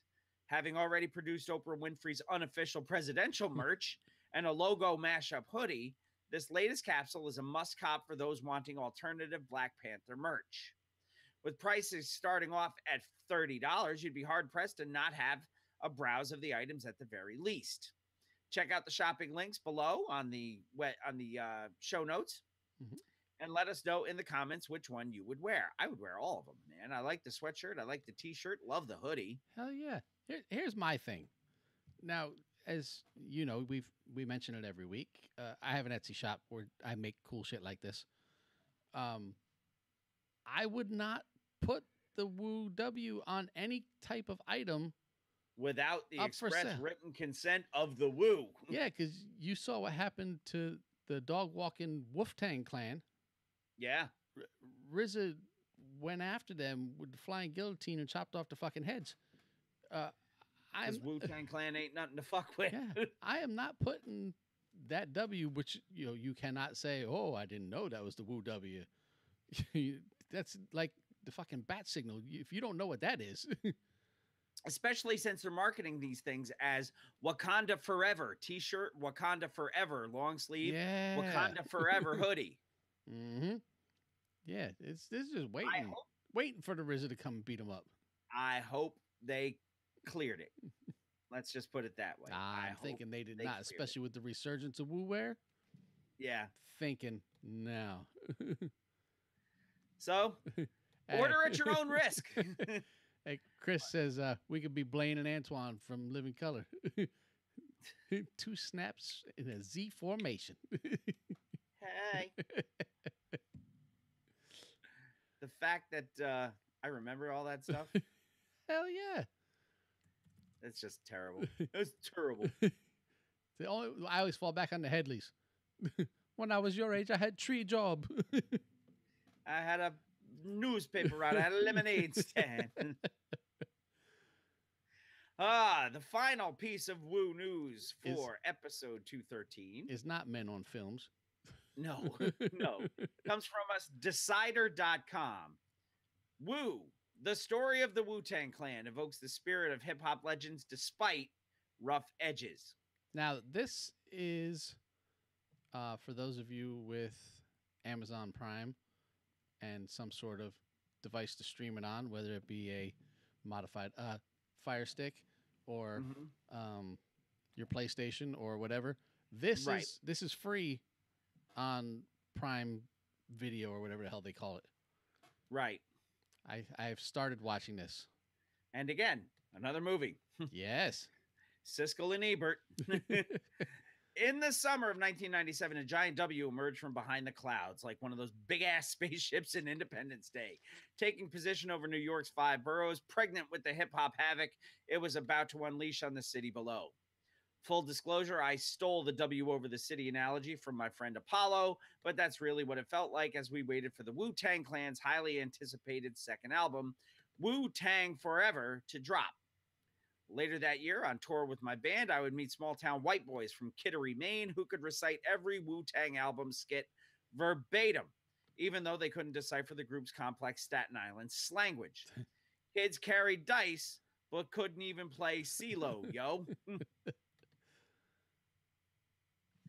The 2007 documentary Woo, the story of the Wu-Tang Clan, which first aired on BET and is now available for streaming on Hulu, tries to enter the 36 chambers and chronicle the complicated history of the legendary hip-hop group, a Herculean task given the group's many players and career plot twists. While the production values are low budget and many parts of the story are neglected in pursuit of a broad general arc, it's still fun viewing and manages to capture the heart and soul of the group. It's very heavy on Papa Wu too, who was part of an affiliate. Yeah, he's spoken to a lot from the parts that I saw. Writer, director, and narrator Gerald Barkley intertwines his own story into that of the group. It's kind of weird, but it also kind of works. Barkley recalls moving to Staten Island in 1983 and growing up with various future Wu-Tang members in the rough and tumble Park Hill section of Staten Island.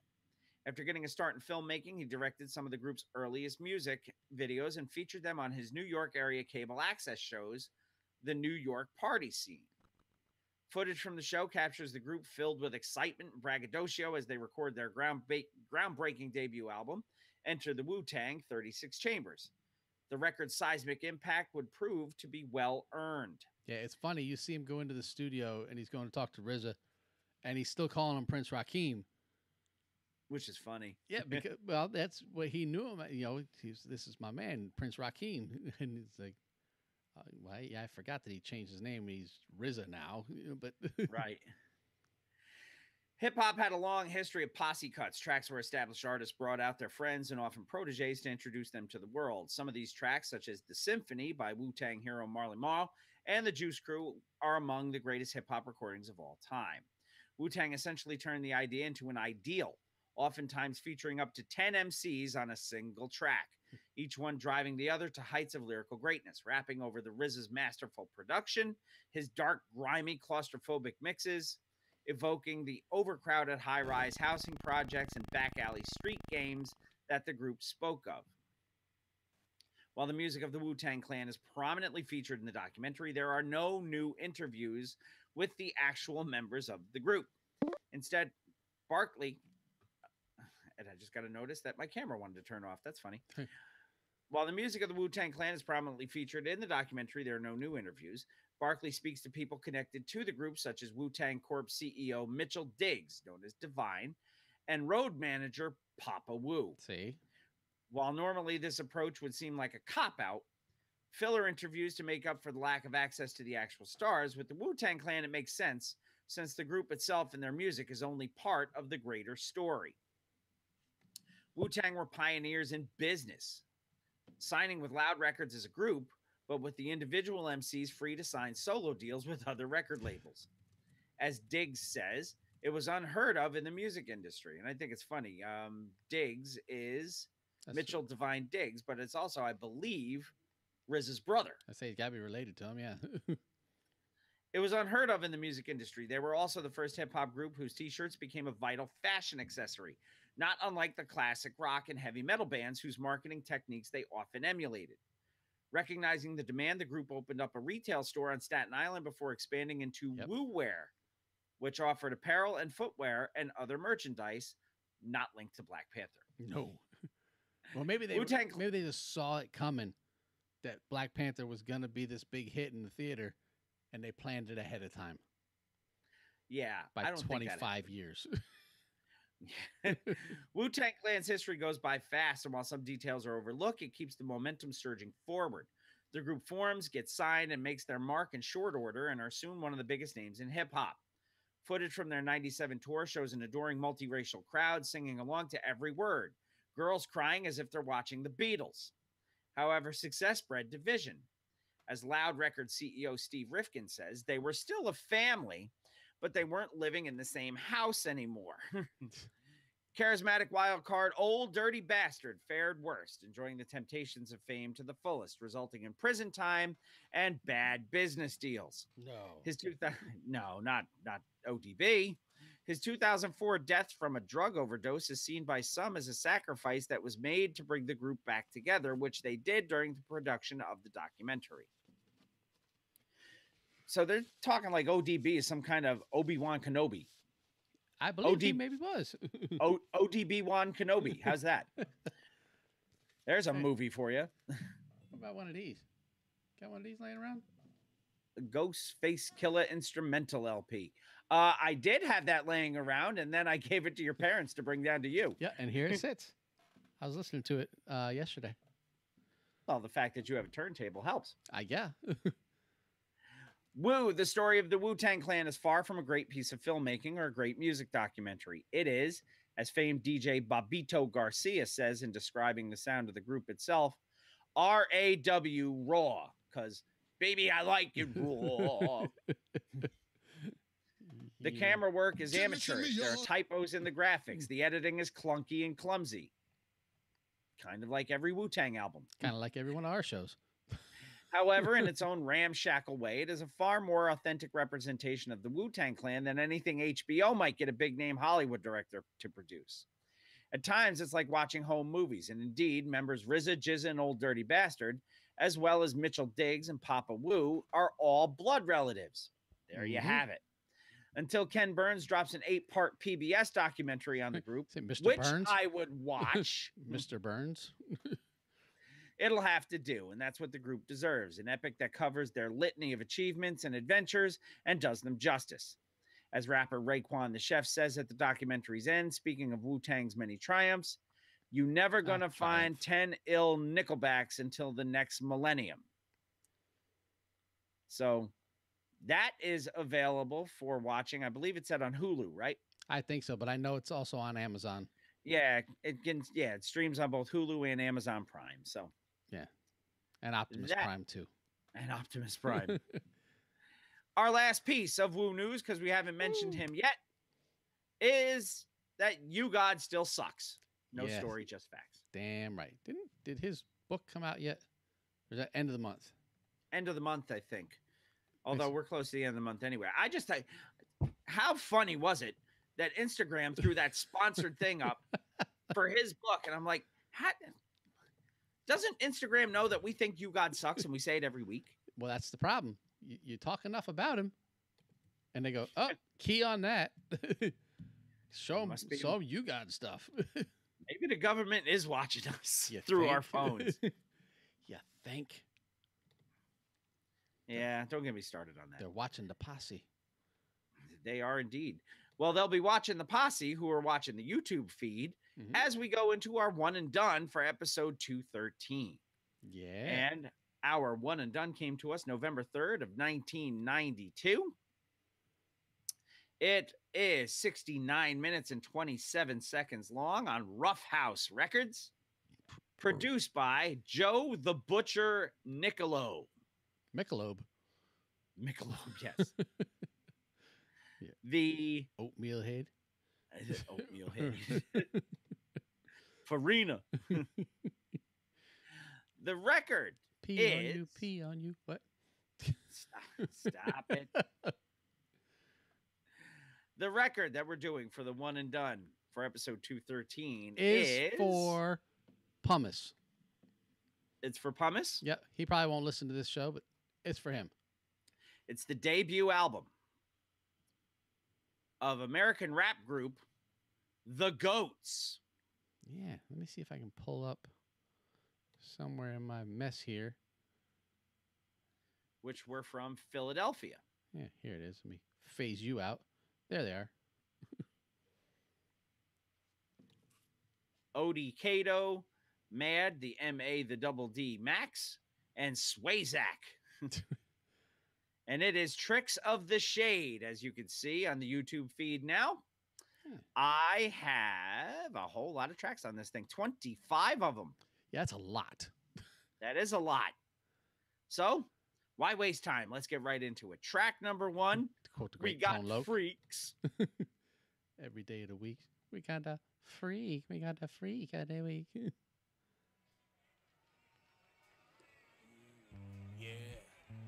You want to see a freak show? We got a freak show. We got all kinds of freaks. This is the freak show. Uncle Scam's family funded freak show. Look around. You want to get on the rides? You want to get on the rides? You want to get on the freaks? I don't know what you want to do. Track number 2, Typical American.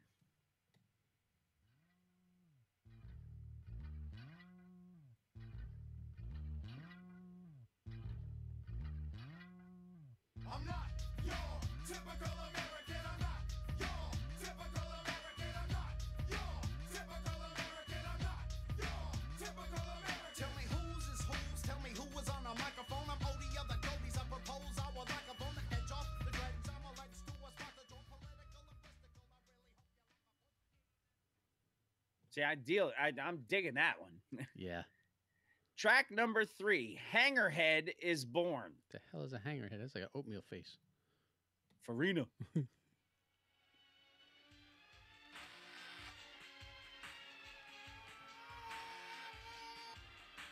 is July 4th, 1999, and Hangerhead is born, the younger brother of our hero, Chicken Little. Hey, yo, you Chicken Little? Yeah. This is your new kid brother, Hangerhead. All right, I'm not going to go on any more of that. No, Hangerhead. Track number 4, What You Got is What You Getting.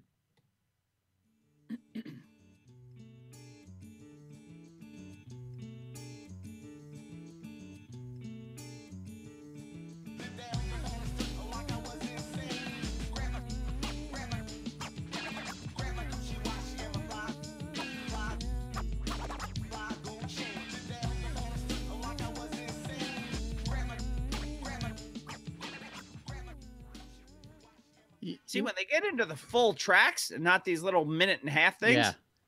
they're good. That Typical American was good. This one was good.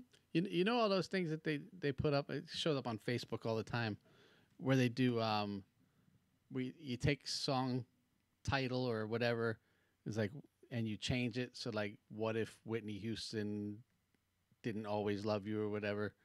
Yeah. You know, one of those came up on one of the hip hop pages I'm on. Yeah. And I said, what if Schoolie D had a Timex?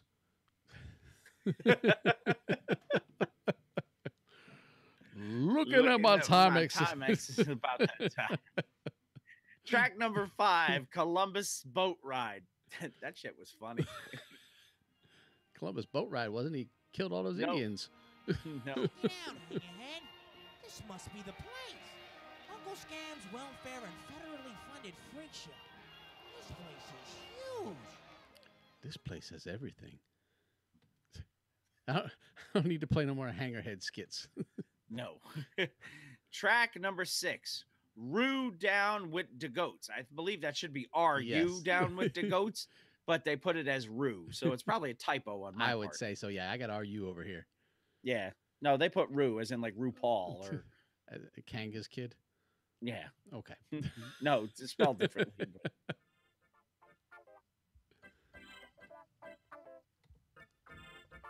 I got naps, yeah, in fact, I keep the roll down my back. Flipping company claps when brothers talk pro black fried chicken, eating bacon. Crack while kicking, pay attention, never missing.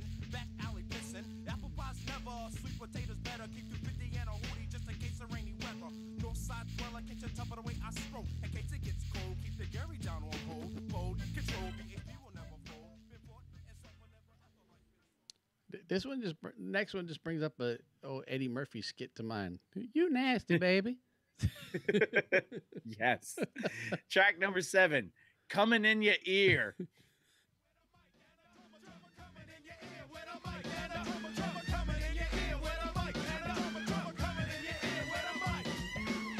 You better believe that I'll be dreaming of a black Christmas. And at the top of my list, there's a fat split. And you know it's a hooter of the Buddha bless. True to the blue, cause I got Sigma on my chest. And I will rest because our cause B's on its way. It's on its way, we on our way to SIDMA. So what do you say? What do you know? Look, if that doesn't remind you of early Cam from Young Black Teenagers, Nothing else. I don't know will. what does. Yeah. Track number 8, Noriega's Coke Stand. This is going to be a skit. Yep. Hey, oatmeal face.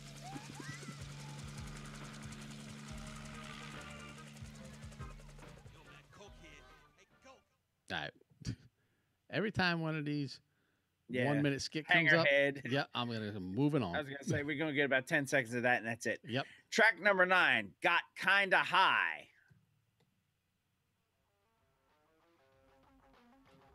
Smoking on hay in the middle of a barn.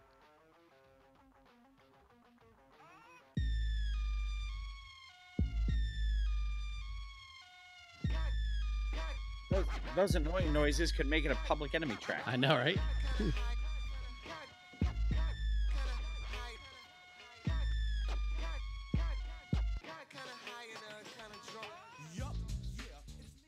It's like a Schoolie D tribute album. That's what I was just about to say. That there's a whole lot of Schoolie influence. Well, Yeah. these guys are from Philadelphia, Yeah. so And he is the king of Philly. and the original gangster rapper. Damn right. Track number 10, Uno, dos, tres, cuatro, with 2 T's in cuatro. Well, which of course. doesn't- I mean, it's not an Audi I was saying automobile. it's an Audi, right? Uno, dos, tres, cuatro, 5,000. She can bring the paddle and I'll saddle a canoe. Please listen to my verb. It's never rock and roll. You can live and die a rock and never find your soul. Trinkles, Judy, too. Color girls, doody doo. A soul says I rock and roll. He says live like through. That's his testimony. I ain't rapping hard, so as not to be his phony. That was actually better than I thought it was going to be. I thought it was going to be another skit. Track number 11, Georgie Bush Kids. Okay, player.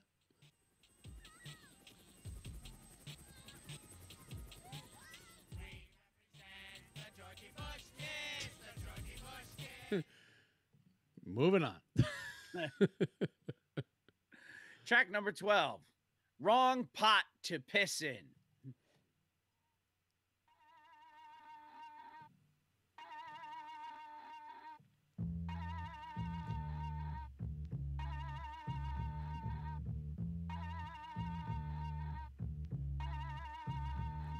Sir me up, sir me up, sir me up a plate. Style linguistics flowing at a smooth rate. Commotion, the notion that we need to settle. Look, who called the cat old black suit, your man, old Jack. I was turning, now I'm done turning other cheeks. You had your time to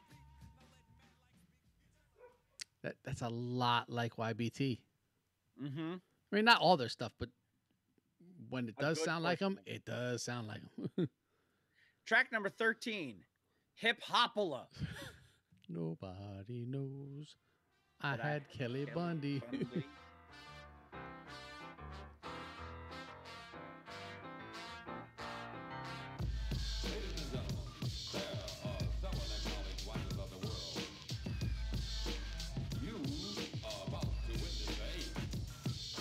Bow, down, down, down.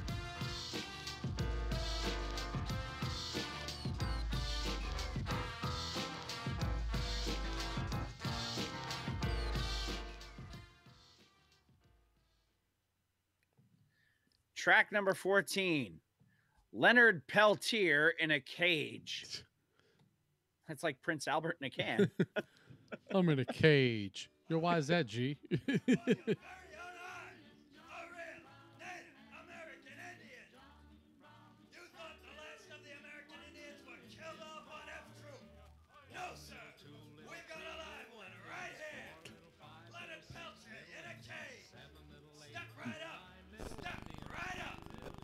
Okay, player. Hey, we got a question. Do we have a question? Yeah, from let me go to the chat and see if I can't go to the see it videotape, myself. Warner. Let's go to the videotape. What is the origin of the skits transitions in hip hop? I'll hang up and take my questions off the air. Oh God, I tried to think of the first record I ever heard that had them. Wow. I would say the first one I really remember it Was being De La heavy was Soul. De La. Yeah, it was 3 Feet High and Rising. That's the first one I remember. And they were all over the place. Yeah. So I don't know that's if how we found out what Touchette Lily Poo meant. And I still don't know how many times the Batmobile caught a flat though. Nope. How many fibers were intertwined in a shredded wheat biscuit? How many feathers are on a Purdue chicken? Just like your mama. Yeah, my favorite movie is Bloodsucking Freaks. Just like your mama. And I like Twizzlers. And yeah, that's the earliest I can remember. And then after that, really it took off because the DOC had commercial breaks. Yep. NWA started throwing them in. The Black Sheep album started with one. Yep. I love that one. Wait for the motherfucking school bus. Ah! And hide your hose. Yeah, I don't know what got, and I don't know if you can call Prince Paul the innovator of that or the creator of that. I don't know. But it seems like he had his hand in all of them, didn't he? Yeah, I know he was involved quite a bit. Mm-hmm. Eminem did a ton of them too, but that was way later. Right. But yeah, as the earliest I can remember is 3 Feet High and Rising. I would have thought Public Enemy would have done a few more of them with Flav being the goofball that he is. But yeah, you would think that that's kind of a thing that would just go right up his alley. Do you want to call King T? Ooh, King T came out before the De La Soul album, didn't it? Bagging on Moms. That was Act the Fool was like 88, I think. Yeah. And 3 Feet High and Rising, I think, was 89. Wasn't it? It's got 89 or 90. 89. It's got to be 89. So it might have been King T that started it because Act the Fool. I mean, Bagging on Moms was a skit. Yeah, it was. It was Yo Mama jokes. God cut your mother's arms off so she couldn't kick it. Wait. I Wait, said it wrong. I said it wrong. It's still one of my favorites. Your mama ain't got no back. She always fronting. Yeah, but I'm gonna go. I will have to look up my cassettes, but my hip hop history. I will dig deep. But I'm gonna say King T's "Act a Fool." Bagging on Moms was the first skit that I remember.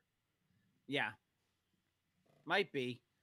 The first one I thought of though was 3 Feet High and Rise. Yes. That one was. When you mentioned King T, I forgot that record. I'm pretty sure that record came out a year before. Yeah. Day Loss. So yeah, we'll get back to you on that, Chris. Yeah. That's your impromptu question from the posse for episode 213. That is my as the show is going on answer. I reserve the right to blurt out an answer on Facebook at 2:00 in the morning if I remember something else. But as you all know me by now, you do know that I will not look anything up because that will bug me even more if I had to look something up. Right. So I'll turn that into a question to the posse. Sure. What is your favorite skit from a hip hop record? You can hit us up on Twitter. You can hit us up. I'd rather you hit us up on the Facebook page or on the website. On the website, yeah. Because we want to hear the dulcet tones of your voice. Yes. But right now, we want to go back and hear the dulcet tones of Leonard Peltier in a cage. We heard Leonard in a cage. So let's go to track 15. How's that? Sound like a plan. With the Spanish-styled question, with the upside-down question mark in the beginning, do the digs dug? Or do the digs dug too? Oh. We're not playing the games? On your table, we have both. A hero ain't nothing but a sandwich. I mean, well, I need a hoagie if I am to manage to fill myself up and stay fat. Yo, I gotta kick the rest. Yo, I gotta keep the naps. Well, see, it's like this. I forgot to mention you was swinging on my wing ding, swinging like the ringling. Suckers on the trapeze, back and forth, please. I keep you on your toes, to keep you off your knees. Oops, I'm sorry, I'm just a goat man. First you did some flips, but now you just flop. First you did some flips, but now you just flop. That's a pretty good line. Yeah. Track number 16, probably a skit. Carnival Cops. Carnival Cops are not having dance battles at high schools. No.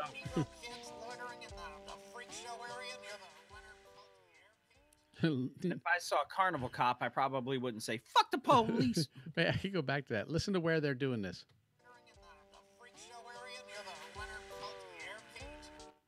They're loitering in the freak show area near the Leonard Peltier cage. Track number 17. If you've got Carnival Cops, you have to have TV Cops. Of course. Bad boys, bad boys. The confrontation was not created by the police. The confrontation was created by the people who charged the police. The policeman isn't there to create disorder. The policeman is there to preserve disorder. Gentlemen, get the thing straight once and for all.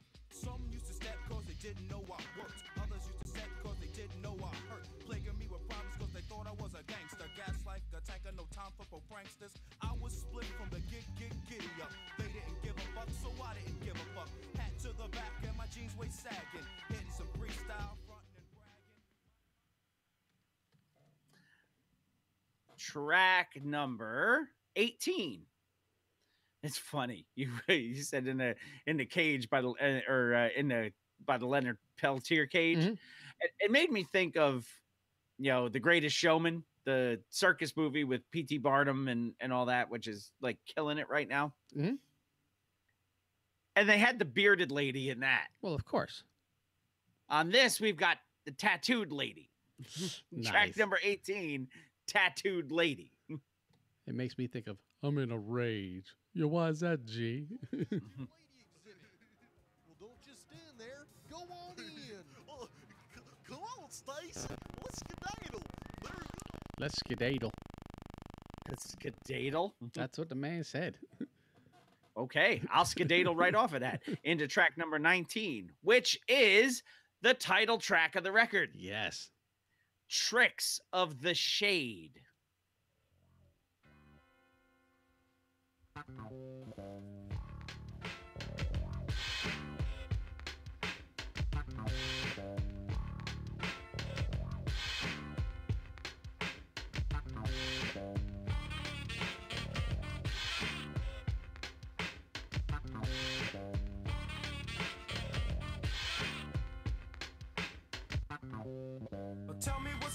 tell me how to run it down. The tricks of the shade got your merry going round. Rich moving in, got the poor moving out. Sounds like a little bit of Search there. I was thinking that too. A little Search and a little DOC. Yeah. Track number 20. Not bad.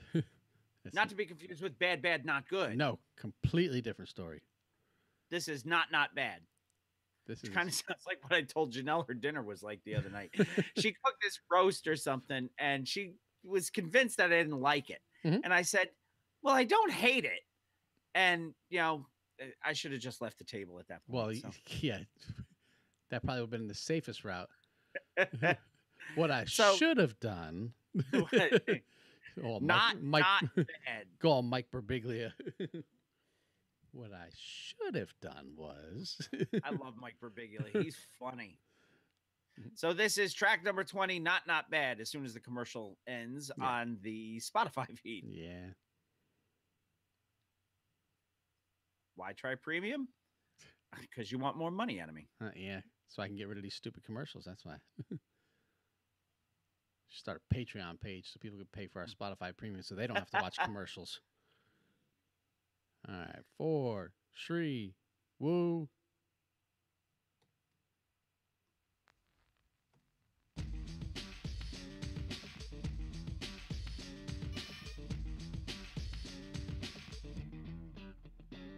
Well, I'm hip to the tip with the riff and the skip. You're looking for the quick about the bit, well, this is it. It's easy, cheesy, to play the sleazy, greasy, quick with the tongue, saying anything you please. So, yo, here's It's not like a Kraft mac and cheese commercial. It kind of It's does sound like a easy, Kraft mac and cheese cheesy. commercial. Track number 21. What a great name this is. Roe v. Wade, the sword swallower. Something tells me if you're swallowing swords, you don't need to worry about Roe v. Wade. Hey,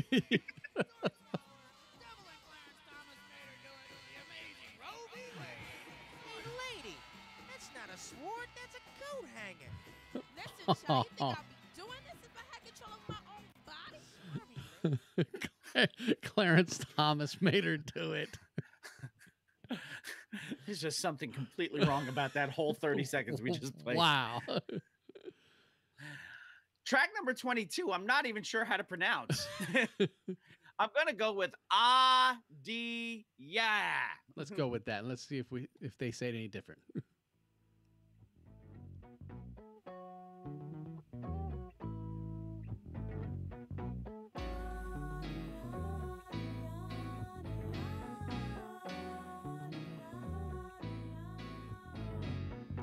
People are walking, people are talking, walking and talking to this funky job. Better fist baked like a tasty cake. Sit back and listen to this vicious vibe about pro-lifers, the real pod pipers. You're close. It's Adia. I guess that was pretty close. Yeah. Track number 23, drive-by bumper cars. Again, with the circus motif. Yeah. Fuck moms, this ride looks Percy Hawkins, hippity hoppity high. Let's get on. All right, kids, get in your. Okay, that'd be about enough of that.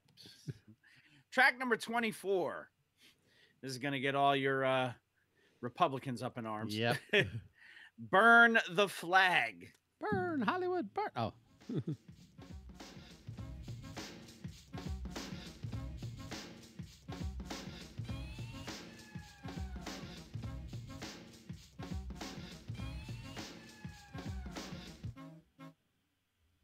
I'm gonna burn the paper this rhyme has been written on. Pull my own caper, this ain't no shit to be spitting on. I'ma keep getting on straight to the point. Escape to the joint, avoid the oink, right? Cause I ain't trying to get caught on a highway late at night, tied up, beat down. Track number 25, the final track on the record. Uncle Scam's Shooting Gallery. I've lost my moms and my uncle. And still haven't found my Uncle Stan. Step right up. Take your best shot in Uncle Scam. Shoot the Asian Shooting Gallery. Say shoot the Asian shooting gallery. Okay, player. You know what? The weirdness of the skits kind of takes away a little bit from the fact that the actual tracks on this are pretty damn good. Oh, yeah. But the skits are just fucking weird, man. That is your one and done. Tricks of the Shade by The Goats. And they don't even like anagram it as greatest of all time. They you know, just like they should just call themselves, you know, Billy and the Goats. Billy and the Goats. That was a little gruff, though. Anyway, that was your one and done for episode 213. There is no charting action for that record at all.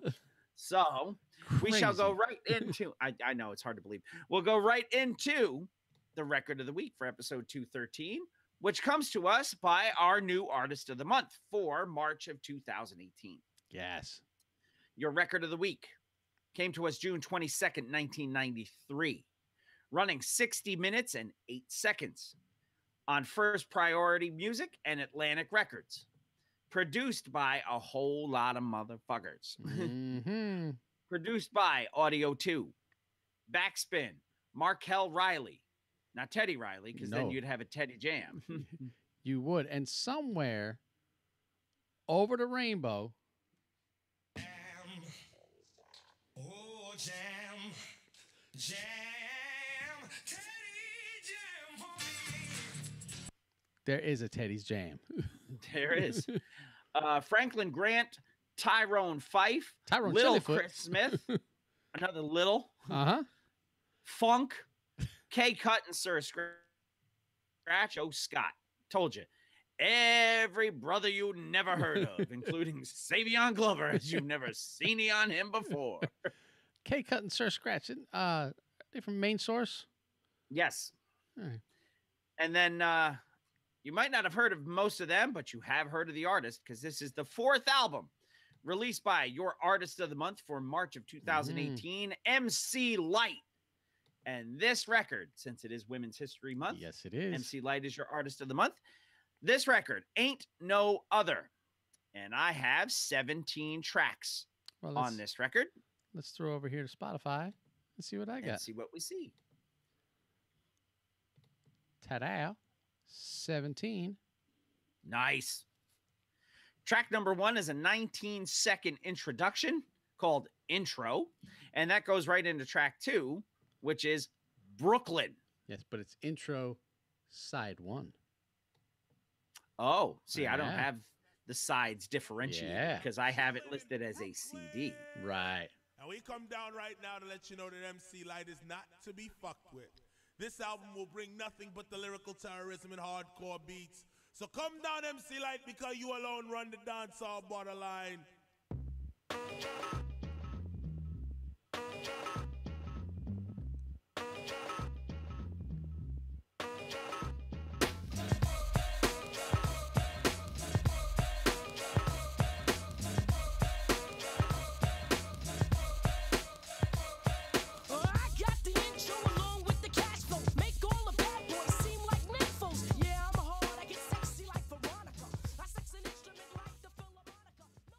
I love that line. It's sexy like Veronica. As opposed to Betty. Yeah. I'm assuming it's an Archie reference. It is. Yep. Track number 3, maybe one of the best known records on this album. Yeah, probably one of her biggest hits ever. Yeah. It's one of my favorites of hers, I'll tell you that. Track number 3 is Roughneck.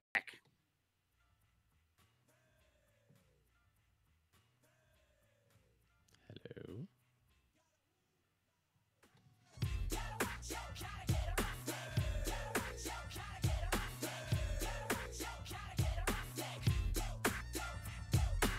I need a roughneck. I need a dude with an attitude. All he need is fingers with his food. Conking not sagging, Timbo's dragging, frontin' in his ride with his homeboys bragging. Lying about the light, how he knocked the boots last night. But he's a roughneck, so that side. Triple O ball D under the hood, making noise with the boys. Track number 4. What's My Name, Yo? Well, it's right there on the screen. It is. Lylyte.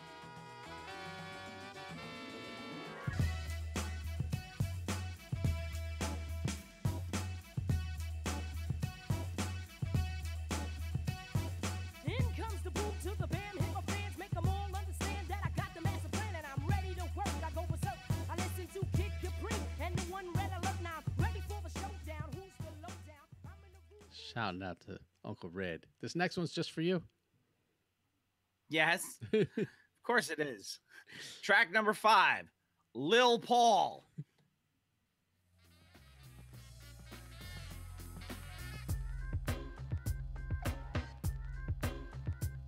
Hey, yo, bust a move when shit get type critical. Fuck all of that getting sentimental. Yeah, we fucked and you didn't even call. But that's alright, cause I'm doing your boy Paul. In and out, scoop troop, yo, we rocked it. He could have put my boom boom in his pocket. I look. What light lost me there was in and out, scoop, droop, and then we dropped it. I don't know what she's scooping and drooping, but Light can be as vulgar as any of the other female MCs when it comes to talking about her sexual appetite. But you don't think of her as vulgar because she's such a talented lyricist. Yeah. I mean, she can be as graphic as a Little Kim. Yes. Or a Foxy Brown. I mean, she doesn't talk about, eating my pussy while I watch cartoons, but she comes close. Yeah, we fucked and then you didn't call. So now I'm doing your homeboy Paul. Yeah. So track number 6, Ain't No Other.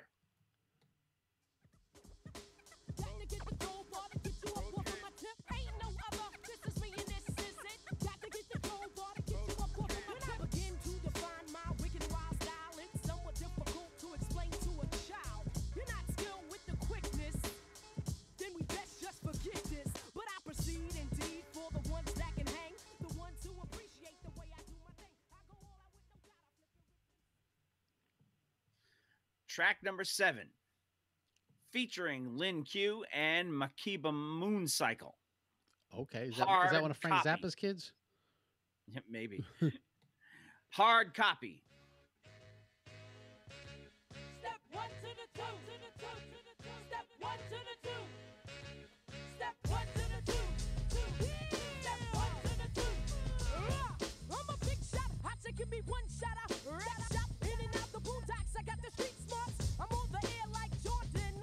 You'll never die of boredom. You'll only hear me floor them. I'm on them. I'm in there, so prepare to live it up. I'm on the type of that makes them wanna give it up. Track number 8, probably the last track on side 1. And the title of this track just describes my attitude at the end of segment 1 of the show when we're talking about the new school stuff. This one's called Fuck That Motherfucking Bullshit. Yo, Light, can we swing some of this? Nah, man, I can't sing. No, what you mean no? No, No, listen. Fuck that motherfucking bullshit. Kiss my motherfucking ass. Fuck that motherfucking bullshit. Kiss my motherfucking ass. Yo, check it. People call me Strokes, aka you know the Iceman. When it comes to sex, you know my motto, yes I can. Never will I front, pass it up, or let it walk by. And if I don't get that ass, well, at least I did try. I know the game PMS must run through you. You set it up so no man can ever do you. If he's the Iceman, what King does that Parsons? make? Ice-T, Dr. Ice, King Ice Parson. Cube, Eric Sermon, George Gervin, the Iceman. What does it make King Parson? A Rudy Poo. Had to do it. A Rudy Poo. Yep. Track number 9 is the side 2 intro, I'm assuming, which It is a is. whole 5 seconds long, and it goes into track number 10, I Go On. Turn it up, yo. Turn it up. This is it. Is that KRS doing those intros? Sounds like it. Yeah. This is Light coming at ya. Shouting out to everybody in the hood. Up to no good. The roughneck got it going on. Yeah. And I'ma do it like this. Now dig it. You flap your tongue and talk about this and that, but all of that wrong rap is real whack. Track number 11, 1993.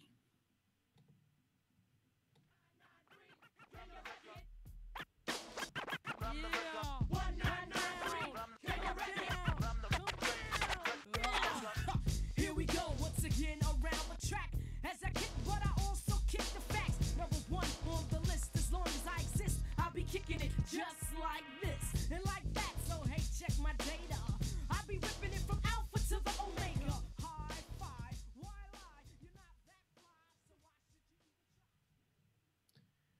Track number 12. Never heard nothing like this.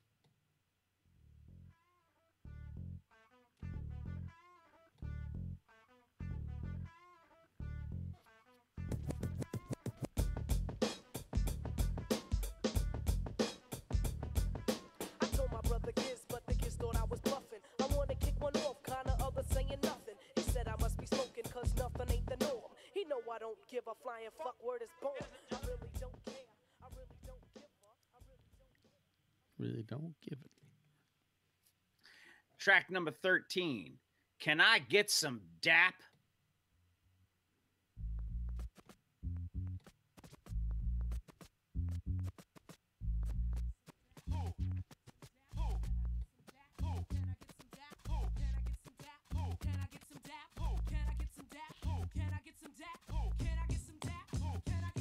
On a regular basis, I visit many places, see many faces, all ages, all races. What I'm trying to say is, usually the case is I'm the topic of chases, cause I hold all the aces. Some rappers are tasteless, nameless, faceless, got it so bad they can't afford shoelaces.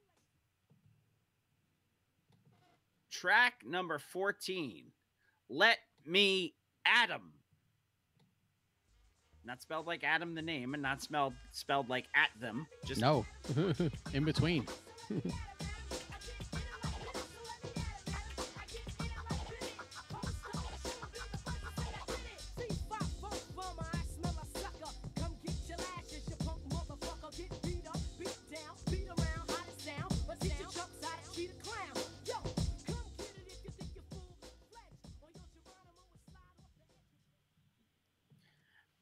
Who's doing the DJ work on this? Is it Sir Scratch?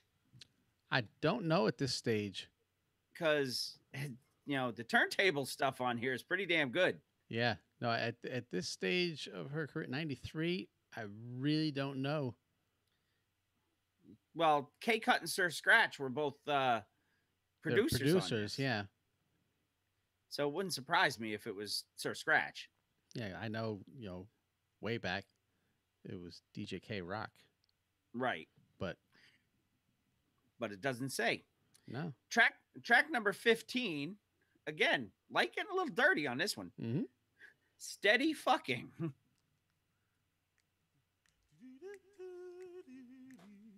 want to test light? Are you stupid? You got to be out of your fucking mind. MC That is Light definitely the KRS. Don. Yeah. Come down, MC Light. Sin. Dirty bitch, you dirty, dirty bitch. Dirty bitch, you dirty, dirty bitch. Who are you calling a bitch? Oh, sorry. Dirty, dirty bitch. Dirty bitch, you dirty, dirty bitch.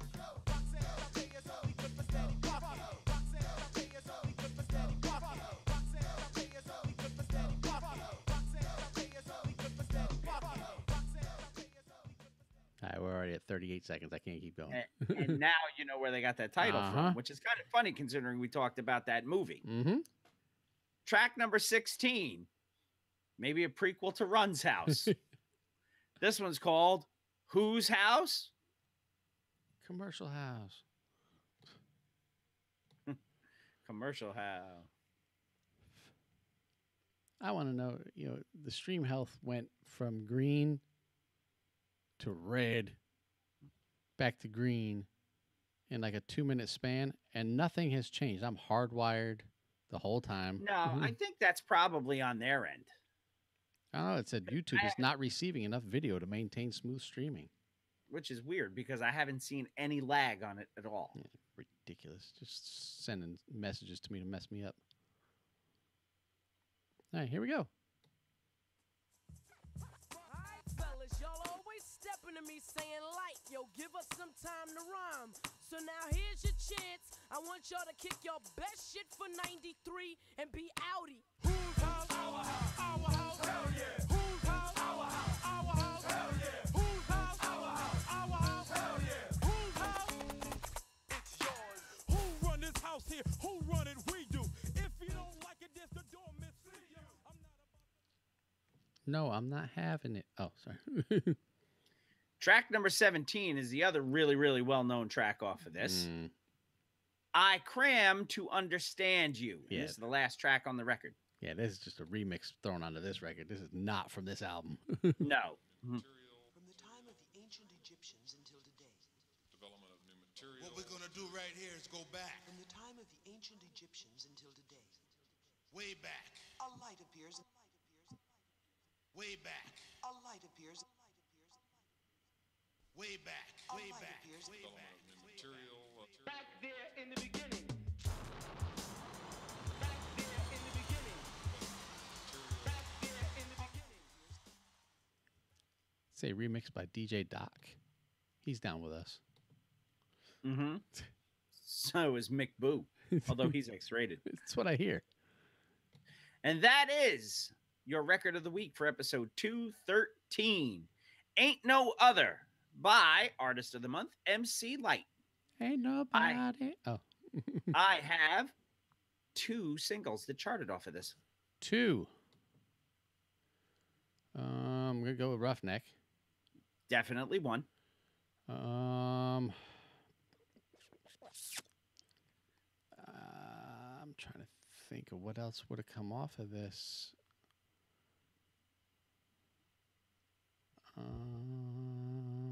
I go on. Hey, good guess. You want to know where the guess came? It's a Markel Riley track. Mm-hmm. And he's got that his brother's touch. Well, you did fine, my friend. Let's go with I Go On, which only peaked on 1 chart, the Hot Rap Singles, and it peaked at number 27. Now, Roughneck was more successful. Yeah, I kind of figured. The Billboard Hot 100 peaked at number 35. The Rhythmic Top peaked at number 25. Okay. And the Hot Rap Singles peaked at number 1. Damn. So, big record. Gotta work. And also featured on EA Sports 2005 NBA Street Volume 3. Nice. Roughneck was in that game as well. The album peaked on 2 charts. The U.S. Billboard 200, which is saying something. Yeah. It was in the top 50%, peaked at number 90. Nice. And the U.S. top R&B and hip-hop albums, it peaked at number 16. So, unfortunately, nothing ended up on the maxi charts, so... Nah, so... I know this little girl, her name is Maxine. Her beauty's like a bunch of roses. If I ever tell you about Maxine, you would say I don't know what I mean. But murder, she roared. Sorry. And you want to do the other one? No. No. Okay. Then we won't do it. Okay. So that's your record of the week for episode 213. Ain't No Other by your Artist of the Month for March 2018, MC Light. Reminder as well of your one and done, which was The Goats, Tricks of the Shade. And we told you who the Artist of the Month is. Unfortunately, we didn't get a old to the new or a new to the old this week. No. So I think it's time for us to take our final break of the evening. We will come back. I will read some lyrics. I believe we had a question to the posse that had some serious answers too. So we'll run through some of those and then we'll put a big bow on episode 213. Come right on back and help us tie it up, will you? Cool. Let me pull up our piano. Piano? Because you got to have the piano.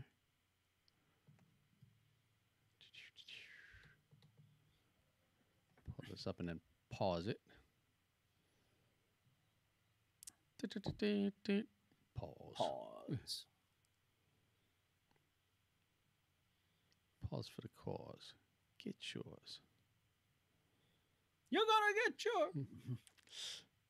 Let's see what we got for volume here.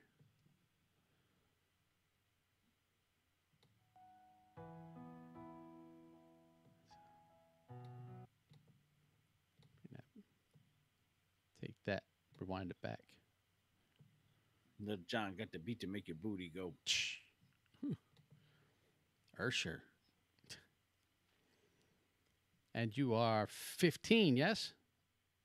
I am. I thought I was 14. You may be. Yes, 15's intro. You're 14. Okay, there you are. Okay, is your prepared Dr. Funkenstein? Sure, why the hell not? All right, we're going to bring it back in so you can read some lyrics. Not Jason's lyric. and we'll bring it in with a shriek. Sounds good. Who's your mama?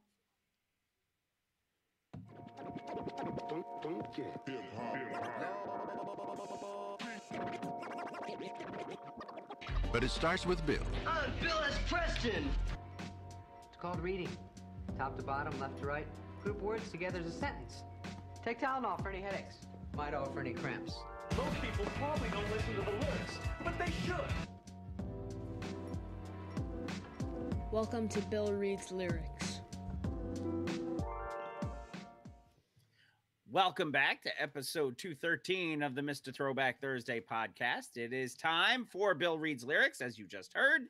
So, what do you say? You shoot me a little transmission. And like I said last week, the YouTube audience gets to see it before I do, which I think is hysterical. So, All right, so I'm going to send it through the appear in window so everybody can see it's right here. Then I'll send it to you. All righty. And then I'll close the window. Oh, God. All I can think of is the remake of The Longest Yard. Very well. Keep your eye on your nuggets. Not keep your eye on your luggage. You better watch the McNuggets. God, it's funny. I was just talking about this artist with somebody earlier today. Nice. So, yeah, I guess, where do you want me to go with this? We're going to do verse 2. Which would be the first verse by the artist. Yep. And we're going to start it at the begin. I would love to do the whole thing, but that's a whole lot. Well, I can get through it pretty quick. All right. Well, then we're going to do the whole first verse or the whole second verse. Whole verse 2. Yeah. Okay. So, Wait a get second. little Let me crack a throat. lacking. Pull up my piano. Yep. So, any type of ado. MFP. Yes. Any further ado? Any ado Grover style? Nearer. More fervor.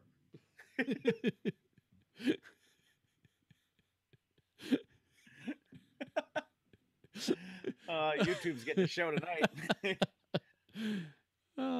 Sure. Cue the motherfucking piano. Funky fresh in the flesh. The Superman Grand Slam's a new twist. Scoop this. Redman is milk like 2 tits. I stay freshly dipped with the 9 and a clip on my hip. Money grip, no bullshit. I tic-tac on small cracks. I'm all that to fall black. My jaw snap with raps, so get the balls, Jack. Flavor like Flav. Plus, I'm well paid, own a maid with a blade. Mac Daddy of the decade at a slow rate. I sparkle like Colgate. My dick's named Machete. I stab much hoe cake. I don't have a car, but own a pair of Reeboks. It gets me where I'm going until my damn feet stops. On and on like a switch. Bust the mix. Jam. Oops, I turn up the pitch. To make me boom to zoom with the tune, to make the cow jump back over the moon.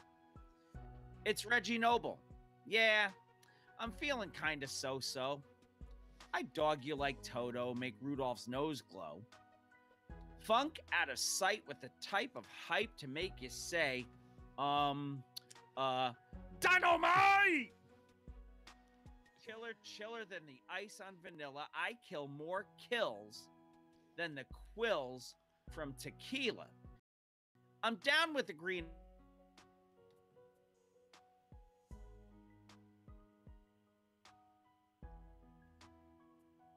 I lost you and I locked And I up. pieced to Cool V and Sally. Hold on. I lost you and everything locked up. Go back to I'm down. Okay. I don't know what happened. Never had to edit this part before. Hold on. Okay. I'm down with the green-eyed brother named Eric.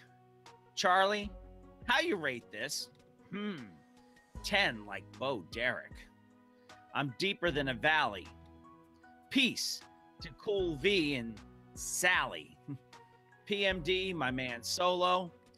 And I'm outie. Very nice. Very nice. Quattro. Watch your nuggets. Indeed. By the one and only Reggie Noble. Yes. With Eric Sermon. With Eric Sermon, the Green-Eyed Bandit, as he referenced. Yep. Which should be coming out very soon now that that's been funded. Yes. So that was Bill Reed's lyrics. I believe we had a question to the posse real quick. We did. And the best way to find it is hashtag question to the posse in your Twitter search window. Yes. It's amazing. And you want to tell them what the question was and maybe go through some of the answers we got? Sure. As I click on it here. I said, what movie says hip-hop to you? So there's so many hip-hop films out there, but which one to you represents the culture to the fullest? And of course, I said answers always welcome here or by hit us up, and I put the speak pipe link down there. And we got 65 likes, 21 retweets, 27 answers. But we'll kick it off with Cage of Marketing, which is Boss Lady, this DJ B's wife. She said it may not be a true hip-hop movie, but New Jack City was my movie. The soundtrack is what did it for me. The soundtrack New Jack City is fire. Phenomenal. It's phenomenal. Yep. Have we ever done that record? I don't think so. I don't think we have either. And we did a lot of soundtracks at one point, but I don't think we got to that one. Yeah. And all I could say to her, I said, am I my brother's keeper? Yes, I am. And that's what Ask Him said. He answered right underneath me. He said, yes, I am. Then Bill answers. I did. If I see any Malibu's Most Wanted, it's on with a quickness. The Malibu Tay. And I think I hashtag Little Malik. Yes. Ask Him answered. He said, and that's only because I couldn't spell Nahoje. Yes. Ask Him said for him it was Juice. He said it's got the greatest hip hop soundtrack ever produced, and of course it's produced by the Bomb Squad. He said, and it was a defining film for black cinema and for Tupac as an artist. You know, big film. You know, Bishop was a big character for Tupac. Mm-hmm. And then DJ GQ, Omar Epps. And we don't want to talk about Steel and all the bad things that happened to him. Yeah. I think we did that already. Yeah. And I answered him. I said, such a great film. This was one of my favorite soundtracks, hands down. DJ Styles at So Many Styles said, Beach Street made it real for me.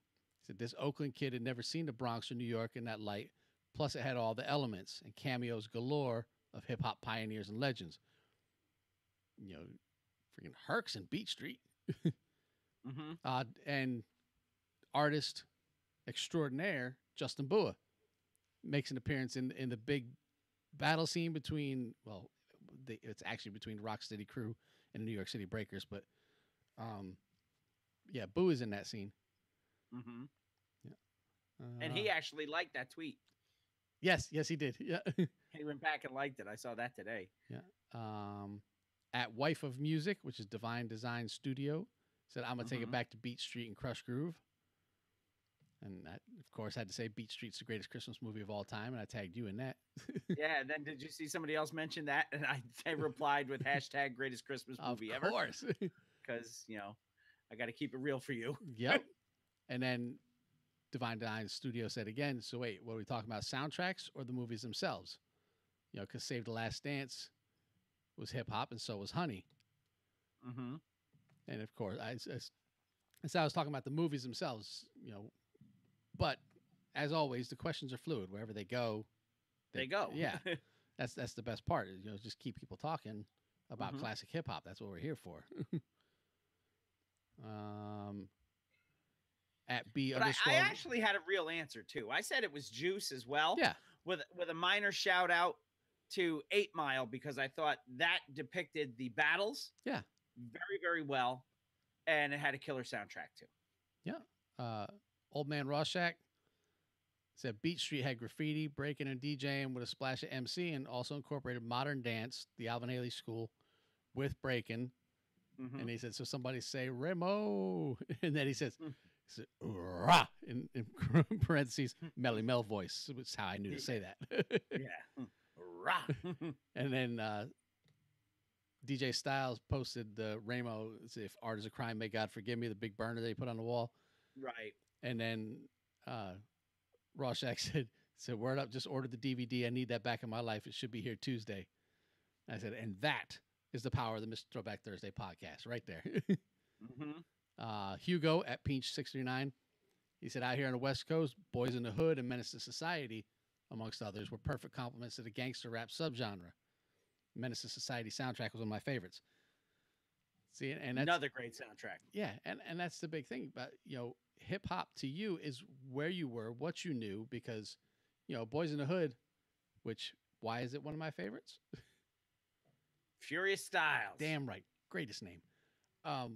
But that's not something that we understood. We weren't there. That's not our hip hop culture. It is hip hop culture, but that wouldn't say hip hop to us like something else would. Let's see. At Stephen Rockwell said, I'm Team Beat Street. That's the one you answered.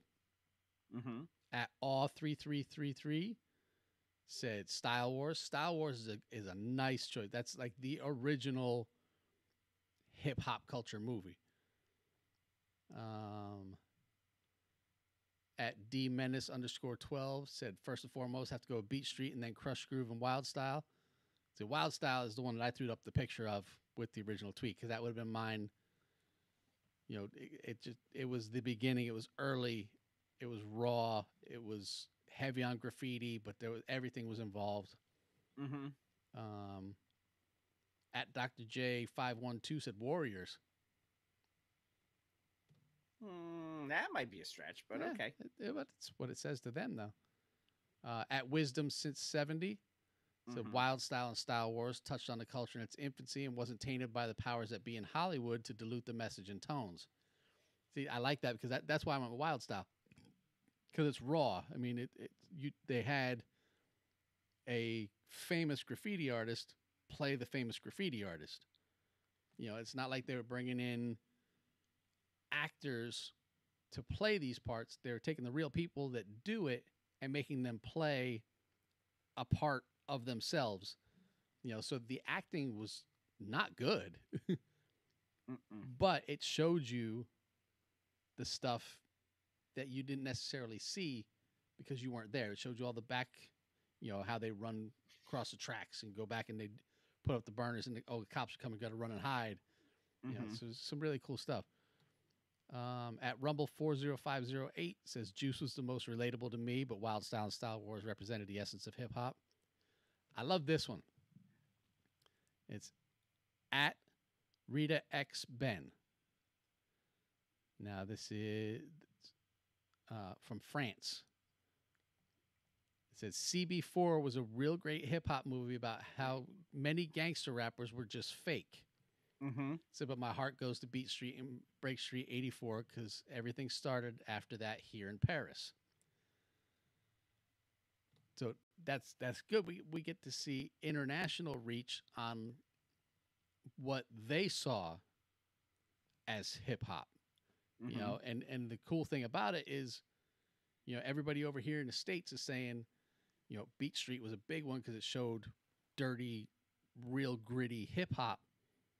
And then you go to somebody in Paris and they say Beat Street, you know, it's the hip hop is everywhere, and it comes all back to the beginnings. Everybody recognizes the beginnings, no matter where in the world they are. At O_Wilkinson says, oops, Breaking 2, Electric Boogaloo. Too much fluorescent in that one for me. Yeah, there's a lot of it. Yeah.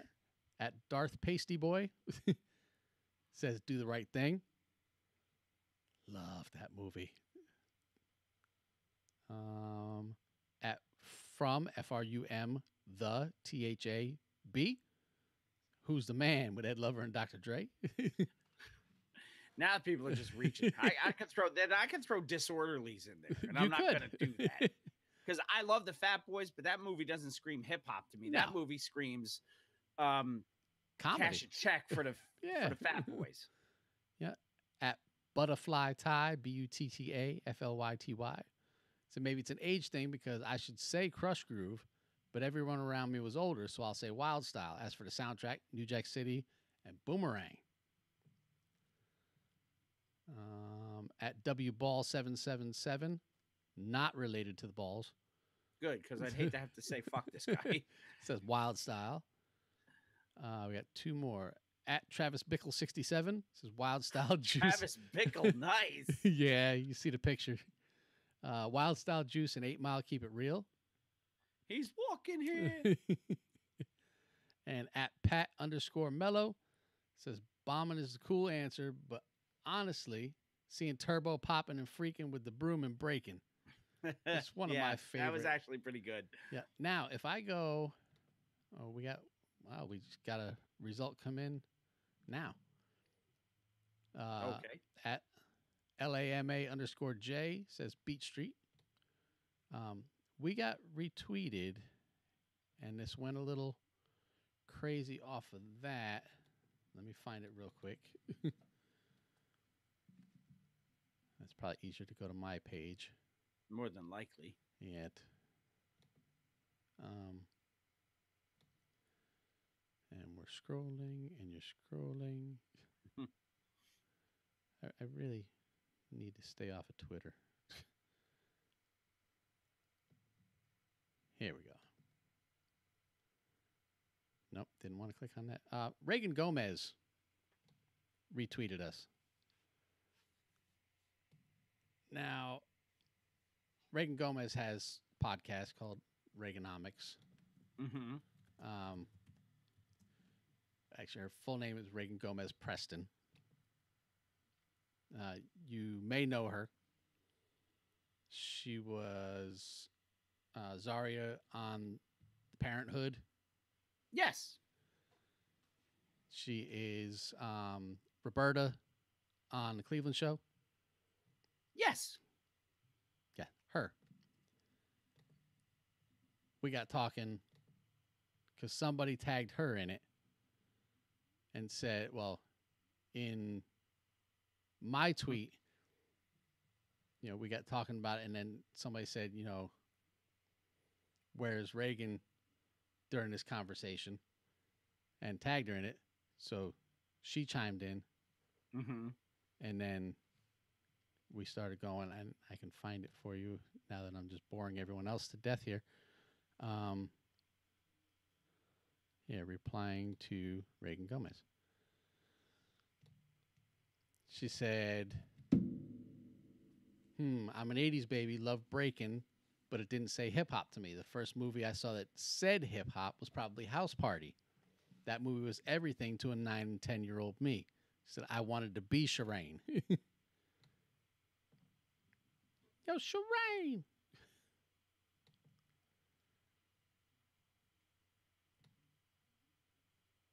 And then you got people responding to her. You got Bilal. It says switch. And you got Bilal dancing. Kick step going on. The whole lot of House Party gifs going back and forth. Yeah. And then a whole lot of people responded to her. But, I'm not going to go and read all their replies because no, she's much more famous than we are, and we could be here all night reading her replies. That's right. So. But I want to thank her for taking the time to respond to us and sharing our tweet. Absolutely. You know, we don't normally get anybody from any of the Seth MacFarlane shows to respond to us.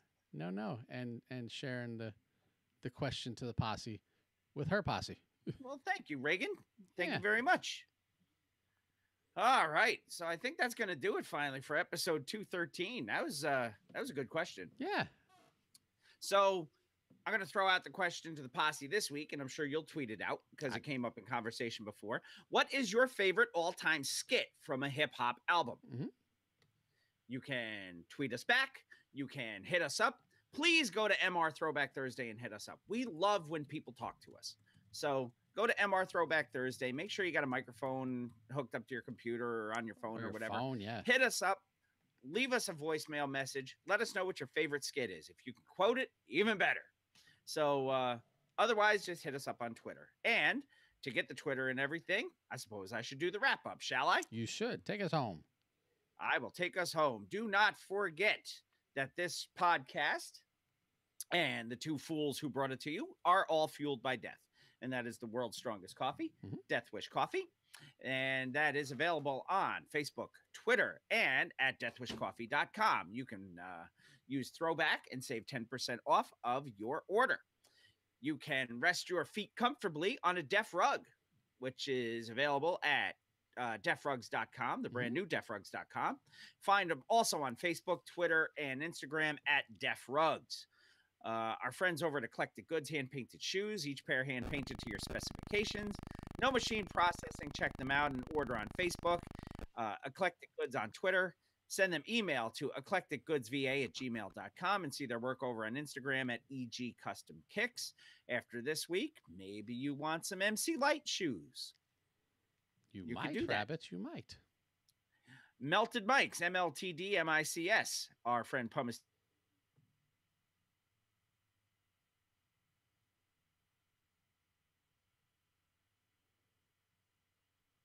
team and Mr. Throwback Thursday is our code to save 10% off on that site. And the Mr. Throwback Thursday social media network, the website, mrthrowbackthursday.com. This is where you find the show notes. This is where you find sometimes special contests that we don't advertise anywhere else. This is where you find the hit us up. You click that little microphone and you leave us a little voicemail message, and we hear it and we laugh and we play it on the air. You can find us on Facebook as well. I believe the Facebook page has like 760 likes, somewhere around there. Sounds good. There are other shows, including us, on the High Voltage Radio Network. And every Thursday morning, you can listen to us if you are so inclined on the Fresh Radio app or at itsfreshradio.com. And we're on from 6 to 8 every Throwback Thursday. And you can send us email at mrthrowbackthursday@gmail.com, or you can use our new emails, which are Bill at MrThrowbackThursday.com. And Jamie is, I believe, what, Mr. TBT? Mr. Throwback Thursday. Yes, it's MRTBT at MrThrowbackThursday.com. Right. And our friends in the industry, we've talked about a couple of them during the course of the show. Kings of Sport, Brother Nate Milton and Marcus Vanderberg. Axology with Bryce and Mr. Podcast. Chris with a K, who joined us earlier tonight on the YouTube feed. Chris with a CH over the Gravy Age. Our favorite fangirl is Kat. She hosts Attack of the Fangirl and pulls double duty with Jamie on Don't Touch That Dial.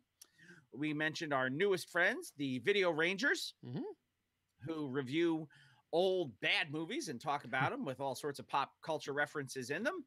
So definitely give them a listen. The only other podcast that could say they're fueled by death, and that's because it's their product, the Fueled by Death cast with the incredible Jeff and the amazing D-Man from the people that bring you Death Wish Coffee. Yes, for those of you who are listening anytime after the live, you heard their promo earlier. Yes, you did. Anthony and Imran and Rug Boy over at the Jock and Nerd podcast, our friend Talking Ty. You also heard the Jock and Nerd promo. Did we? Yep. Okay. Talking Ty and her webpage, brooklyntynyc.com. the hardest working turntablist in the world, DJ B, on It's Fresh Radio. We mentioned them before. You get the Fresh Radio app for your phone. Yeah, did you see I shared his Periscope this morning? Yes. Yeah, he goes live on Periscope from 8 to 9, Monday to Friday.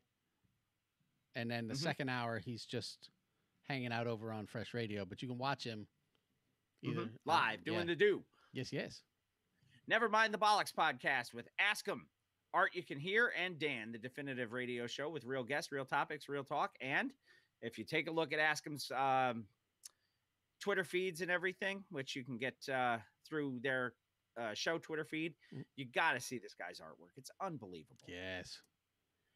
You can find their show at mixcloud.com/NTB_show. Find them on Twitter and Instagram at NTB_show. You can subscribe, rate, and review to all those shows. Do all that good stuff on iTunes and on Stitcher. Check us out anywhere you can find podcasts. I believe we're on 430 different podcast generators now. Yeah, we're somewhere around there. Go find us. Share the good word.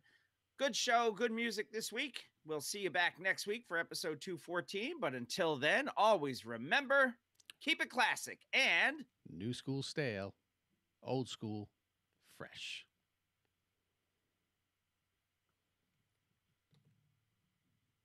Clear. I'm going to stop the to our stream. friends at Facebook Live or YouTube. Yeah.